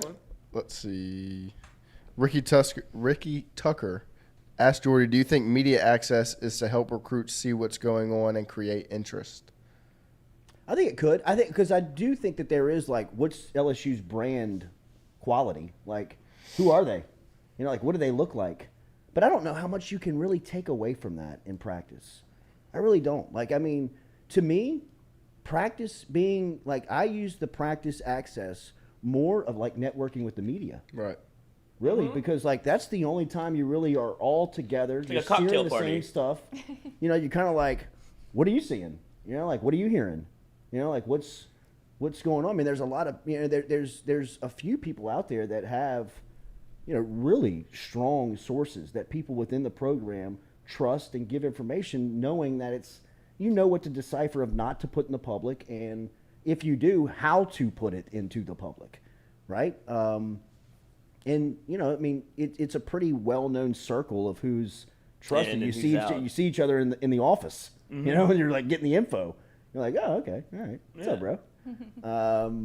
And you kind of hear that to me was the most benefit of being out at practice. Obviously, you see what's going on the field, and if there's a story, like our dumbasses broke the other day and broke a very simple rule, which, like I said at the beginning of the show, I'm not even in the. I hate to be in the news breaking business. I don't even want to be a news breaker. I mean, I just want to more react to whatever news has been broken. But to me, I think that the access allows, for me personally, more, just more networking with coworkers or peers, and it also gives Brody, and it also gives it also gives you an opportunity to see what's going on outside. It's like the girls' bathroom at a bar. I enjoyed the hell out of my first and last practice, Yeah, clearly. sorry. I was like, I can't wait to come back tomorrow. I was wondering how Cortez Hankton snuck in that video. It's like, oh, and him. All right, we're going to dive in deep to this LSU football team next here with Brody Miller. We'll jump into it. Brody is in studio with us as he is in town this morning. Obviously, he's going to head by practice. Remember, daily, we're brought to you by RMB Builders. RMB-builders.com is where you can find them online if you want to see the great work that they have going on. Check out their Instagram right now. Their Instagram is on fire at RMB Builders, but gives you an idea of kind of the scope of work of what they have going on, specific to a couple of neighborhoods like University Club, what they have some work going on over there. So if you're interested in redoing your house and getting in touch with a contractor, get in touch with RMB Builders. You can do that on Instagram. Before we get to Brody, one more phone call real quick. Let's go to the phone line. Have a take, don't suck. What's your name? Where are you calling from? Hey, good morning, everyone. There seems to be a possibility of LSU moving back to the two-quarterback system, much to the chagrin of many LSU fans who still have nightmares of the Jarrett Lee and Jordan Jefferson nightmare in 2011. With 11 years having passed and 2 coaches removed from the throttling at the hands of Alabama in the BCS championship, and with the two-quarterback system possibly heading into the 2022 season, what is the best cut of steak and the best place in Baton Rouge to get it? Dozy place. Wesley Metter, a soon-to-be a guy who is going to be the voice of our narrator of our documentaries. I mean, he's so good. Is he so great? Good God. Best cut of meat is Italian. We'll be back with more Brody Miller here next on the Jordy Culotta Show, driven and powered by Go Chevrolet.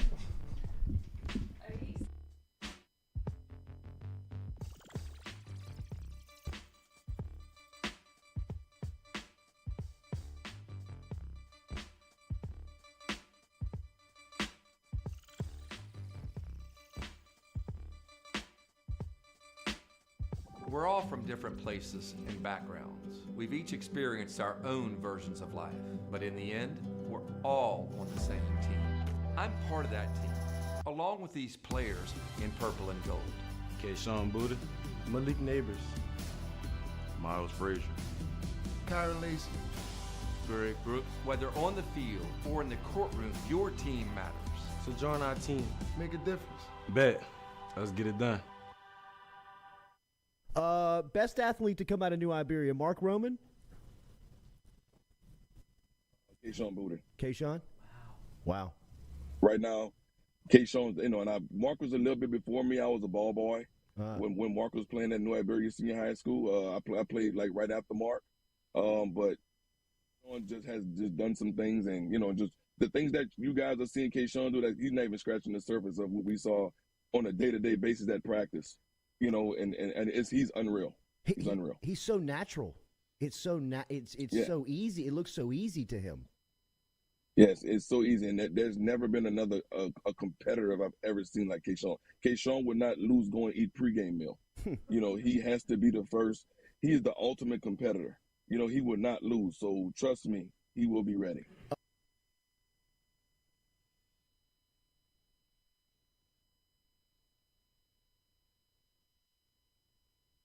Man, so kind of when I entered the transfer portal, I knew, what type of facility, what type of, program I wanted to go to.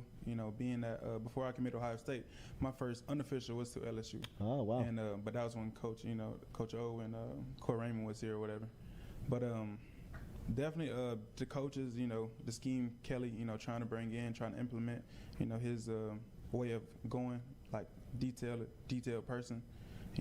That's where I wanted to be. I know where I want to be. Did you have any experience with Coach Kelly? No, I had no experience. No. Really?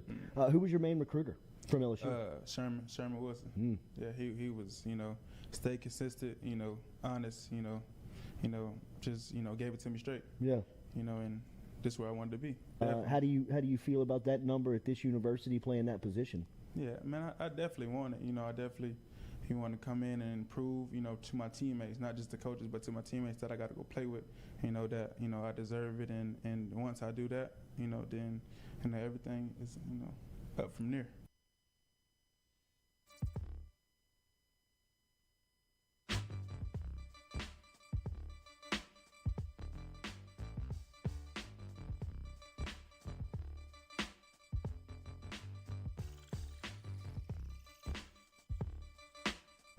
Welcome back here to the Jordy Culotta Show, driven and powered by Go Chevrolet, live here on this Wednesday edition. Make sure you hit that like, share, comment button if you don't mind. Get us moving around here on this Wednesday morning. It's good to see our friend in studio, Brody Miller, who covers LSU for the Athletic. As he is over at the Athletic, we've been telling you and urging you to get your subscription heading into the season, as LSU is in the final couple of days of training camp before really you get going and looking towards Florida State. So it's good to see our friend here this morning. Brody, good morning. Thanks for making the trip, man. Thanks for having me. I'm a little nervous. Normally I just I did see the leg kind of swing. Yeah, I'm like, what do I do? Yeah. There's a little bit of like when I'm on the phone, I have the freedom of being Right. like, if Jordy's making me mad, I'll just hang up today. Right. I can't really just Kind bail of got right you now. cornered here, bro. Yeah, I'm screwed. So there's a lot to get to, right? I mean, you're kind of at this point in fall camp where stories kind of start to butt out. Like the Miles, you got to that point where a decision needed to be made. What did you make, obviously, of the news of Brennan, and then kind of what does that do to the quarterback room in your eyes? Yeah, I think it narrowed it down to a point that we kind of all saw it kind of heading, and but it's unfortunate, normally I'm going to try to be relatively unbiased, but like with Miles Brennan, it is just kind of a sad story. I mean, he's the guy who kind of did everything right, everything you'd hope in this transfer portal era where everyone leaves every few months. He's the guy who's like, no, I want to stay. So you feel for him. You just do. I mean, there's no other more complicated feeling than that. That's just a bummer. But yeah, for LSU, it's, obviously your depth gets hurt a smidge, but they're fine, right? They're 3 deep at quarterback. And I think, it's going to be really interesting today at this scrimmage to really get a sense of like, okay, what's the breakdown? Not that we want to overreact to that, but Nussmeier gets a chance to really show. Because I think right now there's a lot of people leaning toward it's probably Daniels week 1, all that. But Nussmeier does get a chance to maybe put his name out there. What have you made of Daniels in kind of watching him develop within where they are in the installation of the offense? Yeah, I'll say this. I mean, in spring, I was one of his biggest critics, right? I think I was saying, like, you just look him doing minimal drills, and you're like, he's just not accurate, all this stuff, and it looked rough at times. And I think I'm not sitting here saying he's going to go out there and be, Joe Burrow or something, but he does look more comfortable to me, like passing, in a scrimmage setting. He does seem like he can be a 1-2 and hit the guy in the middle. I think that is important, and you can't just yada his running ability. You can't just be like, oh, and he can run. Like, no, that's a really big feature. So I do think he's come a bit of a way, and it's just this chicken or the egg thing, right? Of looking at his Arizona State years of just like, do you think he'll be closer to the 2019 version of him in an LSU roster with those receivers, all that? Or are you like, maybe it's kind of that, the Sean McVay, Jared Goff thing of like, maybe he's only good when he has that. I'm not saying that, but like there is this tough dynamic of figuring out what is he going to be against SEC defenses, all that. Yeah. 21 miles an hour by a quarterback running is not like that ain't nothing. I mean, but that's a big deal, right? Because like that, to me, he's a threat. Absolutely. Like he's a true threat back there. Exactly. It's not just like a he can run. It's like he is one of the better runners. I don't have the stats off the top of my head, but I mean, his running stats are fantastic. And yeah, it's not just straightaway speed. I mean, he's quick, he's nimble, he's pretty creative as a runner from what I saw. And I think he has a toughness to him. You talk to some of his Arizona State people and they'll be like, there were games where his receivers were dropping every pass and everything was going wrong, and he just kind of made stuff happen at times. But of course, there's the other side of that, right? His offensive coordinator, Zach Hill, told us in a story basically just like, yeah, it was a problem that everything was going wrong around him, so give him the benefit of the doubt, but he would just take off way too soon at times. It would be like 1-2, nope, too much going on, run. And he does need to get better at that. I do think Brian Kelly, Joe Sloan, Mike Denbrock could probably help him with that. And again, he has better receivers, so he has more options. So I could see a scenario where he thrives, and I also could see a scenario where SEC defenses are tough. It's just hard. How do you measure the evaluation of this quarterback when they do make a decision? How do you think the influence will kind of break down between who? Denbrock, Sloan, Kelly? Oh, okay. You know what I mean? From that standpoint. I mean, it's overly simplistic, but I do think it's just Kelly. Like, Kelly runs his show, right? Of course everyone has an input. Of course Joe Sloan has a massive input. Of course Mike Denbrock does. But I'm sure they are having constant meetings. But I also think Brian Kelly's a guy where he is making his decision. And you watch him at practice. He is overseeing he oversees everything. He does, But he oversees the quarterbacks a lot. And we've talked about this before, you and I, but like, there are very few coaches I know that change quarterbacks as much in a season, or the quarter one, week one starter means less. I mean, there's times where he split the first half. There's times where he gives the guy week one and then benches him the next week. There's 2 quarterback systems. So I do think, I think Pete Sampson, who covers us for Notre Dame for the Athletic so well for us, he's talked about he will just push. He's a button pusher. I mean, shoot, we talked about it on Monday, right? Pushing buttons with those receivers, trying to get the most out of them.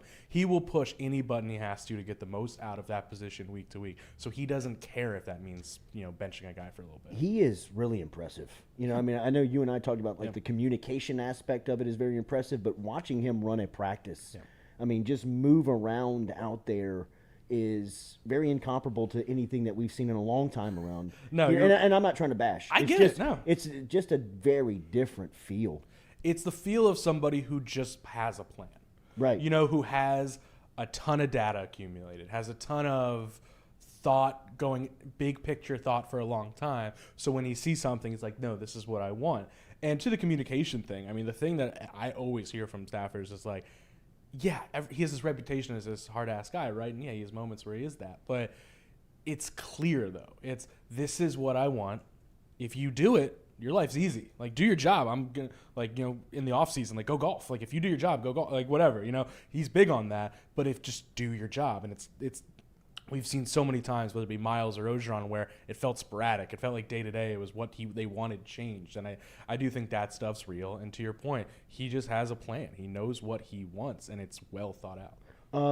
I agree with that 100%. What do you think he wants at quarterback as far as a timeline of naming a starter? Do you have an anticipation of, maybe even not publicly, like internally?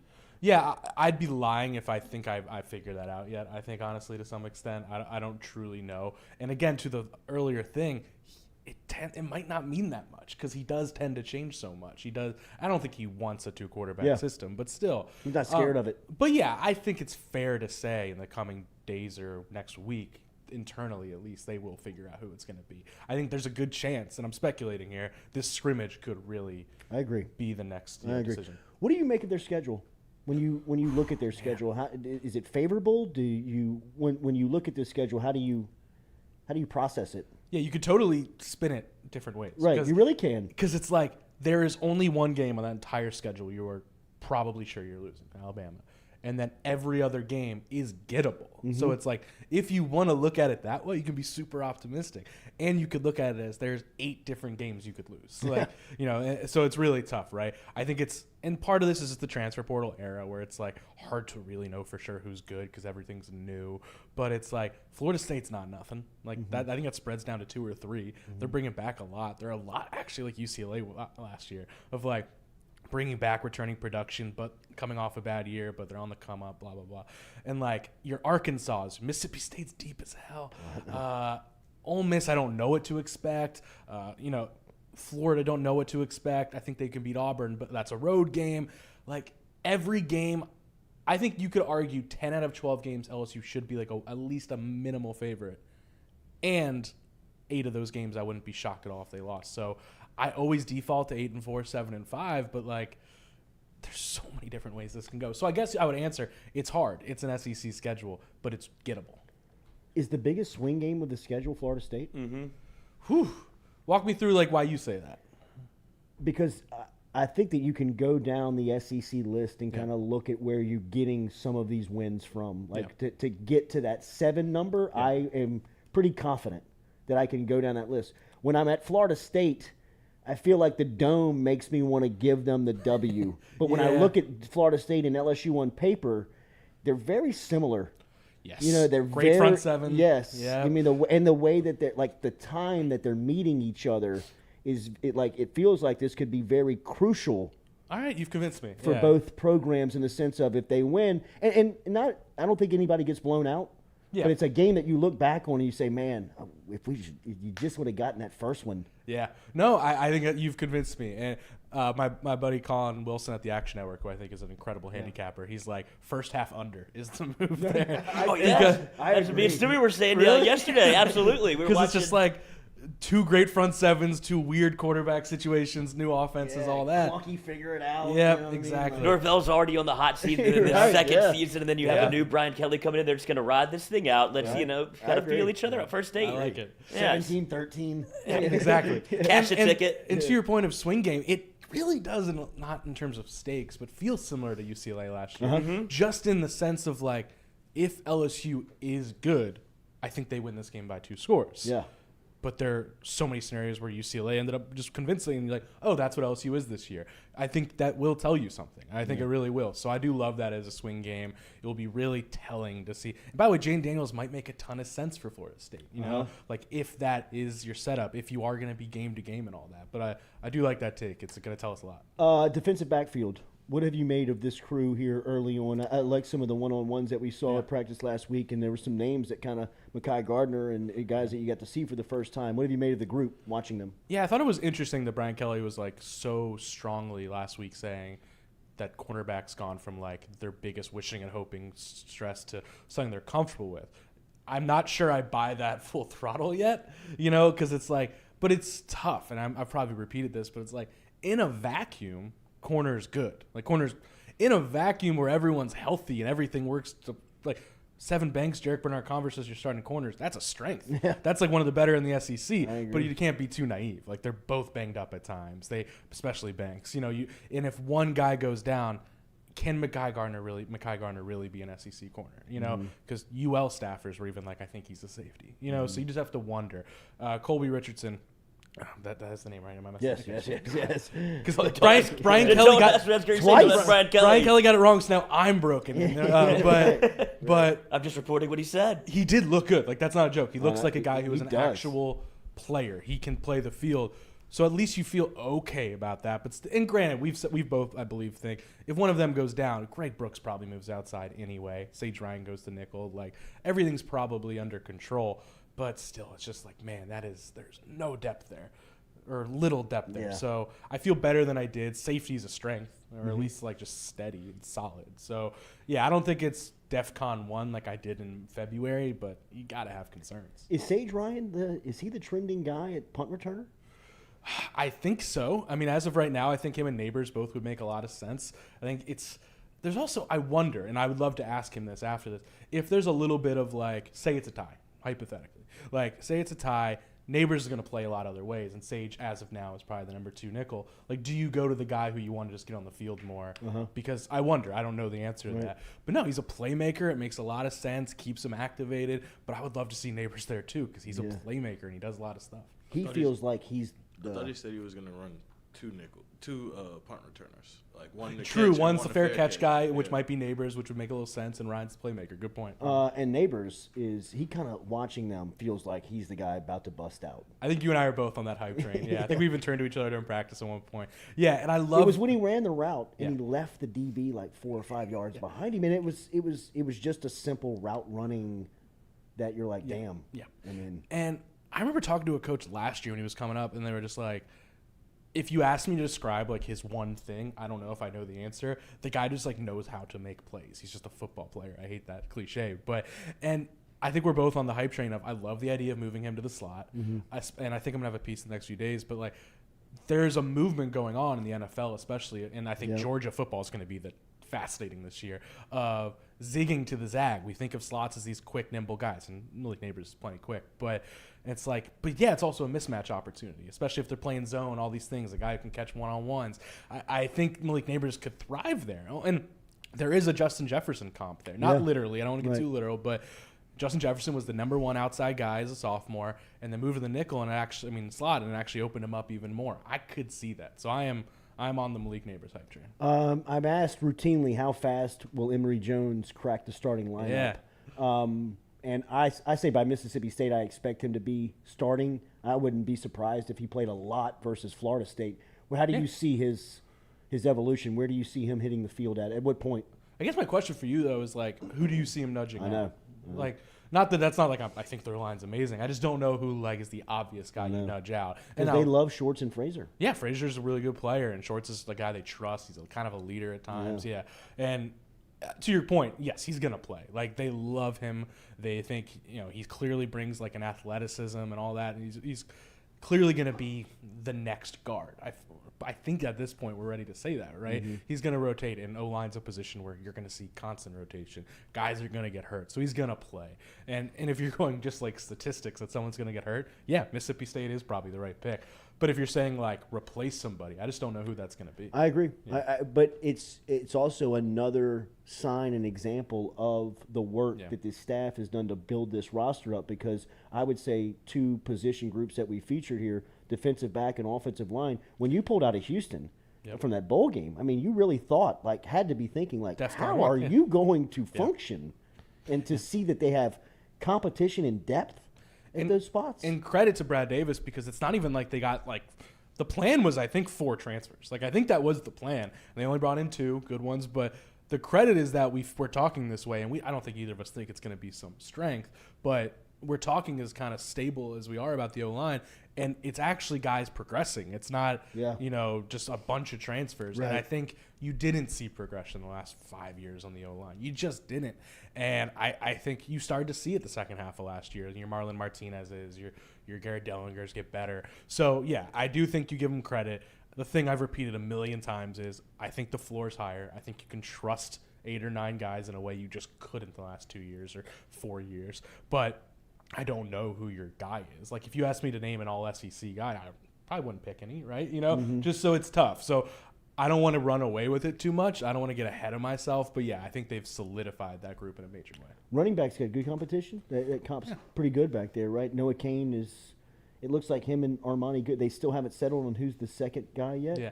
Yeah, I don't think they have. And granted, it's an area I probably haven't poked around that much. I'm not sure if you have. But, yeah, I think they do different things, right? And I think Kelly's talked about that as going back in the spring is like it's going to be by committee because they all have different things they show. Goodwin's big playability is pretty special. I mean, his burst is just like, holy crap.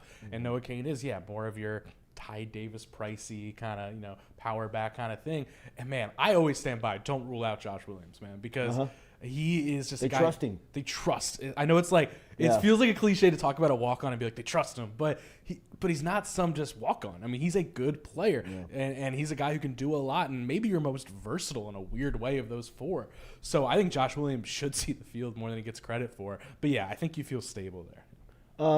Mason Taylor, will it be too early in your opinion? Because they're going to count on him very much here to play tight end. When you see him, you see the frame. Yeah. Like, he looks like these freshmen that have gotten to LSU that come in with this talent that you look at and you're like, wow, 2 years from now this cat is going to be legit. But they're talking on him now like he's going to play so much as a freshman. How do you digest that? Probably the way we talk about Emory Jones is a relatively similar comp, right? Like, he will see the field. I could see him being the second tight end, and like when they go with some of these run sets, I think we're going to see, especially if it's Jaden Daniels. I think he's going to see the field. You just don't want to throw him in there as a starter too early. You don't want to mess with the guy.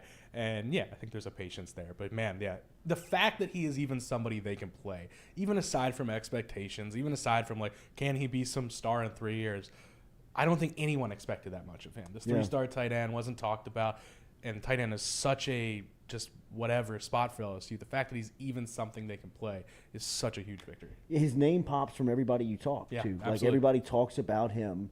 But I think that from LSU standpoint, they definitely that's the position that if you look all around, defensive back, they killed it. Offensive line, they crushed it. Tight end, they probably wish that they would have gotten Danny Lewis or at least one more guy. Danny Lewis, bro. Because the thing I will give them credit for is in the portal, they were patient. There were some really talented guys at tight end that like would be no-brainers, and I don't want to name names, but they're just like some red flags we've been told about, and we want to avoid that. Or some guys that could get, and they're good guys, but it's like, are they actually good enough? Or do you want to waste these valuable rebuilding spots on? I personally give them credit for that because I think there's a lot of schools around the country right now that are just hammering the portal, but it's not very thought out, and it's going to lead to kind of this like house of cards top-heavy thing that's not sustainable, and sustainability is kind of the buzzword here. So, do I think tight end's a weakness, but at the same time, I think they're responsible. Do you think there's a world where, unfortunately, maybe not unfortunately, but Jack Besh kind of finds himself moving back into that tight end role just because what you say stability. He knows how to play the position. He probably doesn't want to all that often, but he's good at it.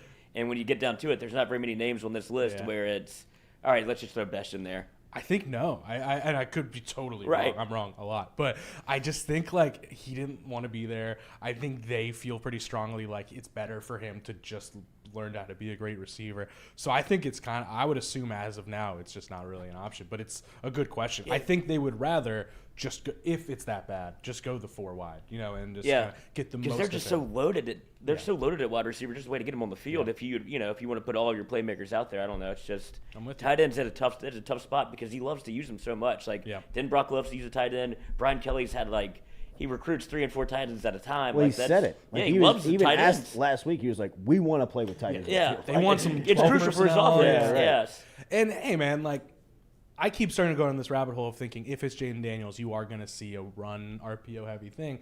Jack Mashburn is conducive to that, so it's not like they have nothing there. Yeah, so Cowboy collar. Easy poll question today, us Stewie, is, I mean, we got a couple of 1 seed mustaches here.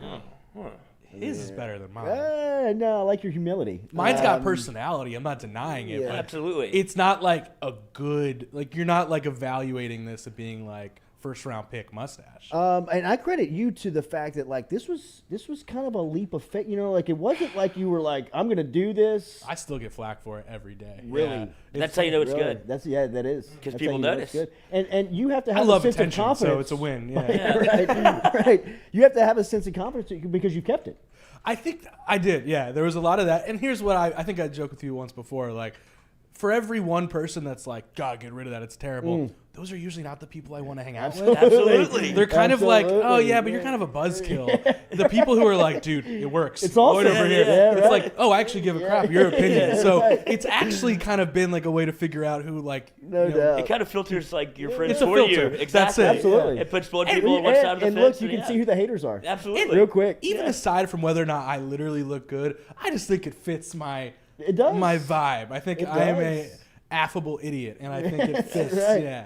This You guy walk looks in like the a room, writer. people know exactly what they're getting. Yeah. Exactly. Exactly. Yes. Yeah. I'm with you. We should do a couple Personality of headshots on the poll too. We need to get a couple of headshots before we get out of here. A lot of people asking about Harold Perkins. LGZ wants to know how fast you think he gets to the field. How do they use him? But it won't take long. It won't take long. I mean, we assumed he'd see the field this year. We all were like, yeah, I'll rotate in.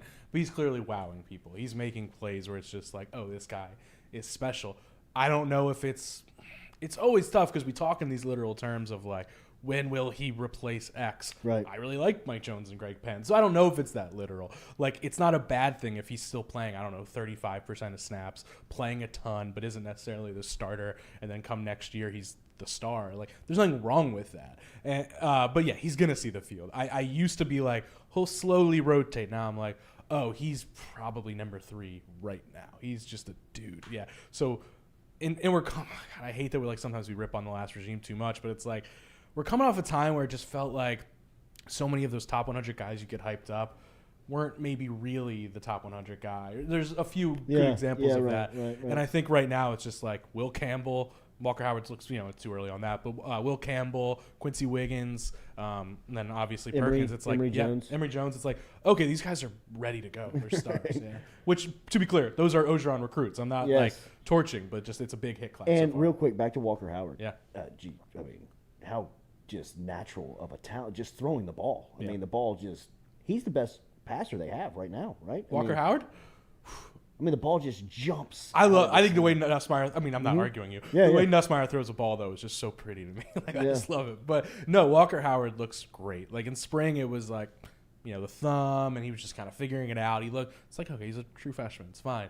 Yeah, he looks like a guy now who's on pace to be in that competition next year, and God forbid he has to play like he could. He's clearly a 5-star player. Do you go into days like today of trying to get a story, or you could just kind of go in and let the story write itself? Are you going to try to look at something specifically, or the obvious one is probably we're all studying that quarterback competition, but I will be looking really closely at just the corners because so far Banks has been limited, and I don't know if he's going today. Actually, I literally don't know if he's going full throttle because he's been limited in everything he does. Bernard Converse, I feel like he's in sometimes, out sometimes.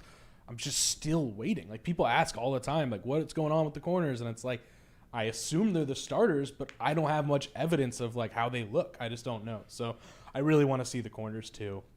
But the rest, I feel like we've written enough about the O-line and D-line and all that. Yeah.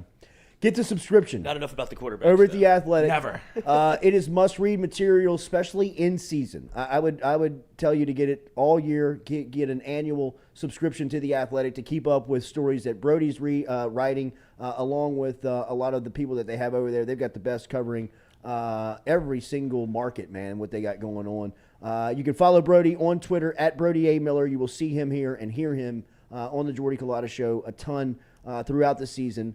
Get over to practice. Enjoy it. Thanks for stopping by this morning, man. Oh, man. Thanks for having Call us right after. Tell them we said hello, for God's sakes. Brody Miller from The Athletic. Appreciate you I don't being get here. in trouble for being associated. Right. We saw you at Culotta. We're going to need that pass back. Make sure to hit the like button, share button, comment button. Shay Dixon and I will be back recapping a little recruiting story. Obviously, the big story last night with LSU picking up another commitment from Kai Prian and the crew down at St. James. We'll talk to him what it means to the class and how this class kind of goes into the regular season. All of that coming up after lunch today. Hit the like button, share button, comment button for the Jordy Culotta Show. Everybody here, we'll be back with you this afternoon. Have a great morning as we get out of here. Brought to you by Go Chevrolet.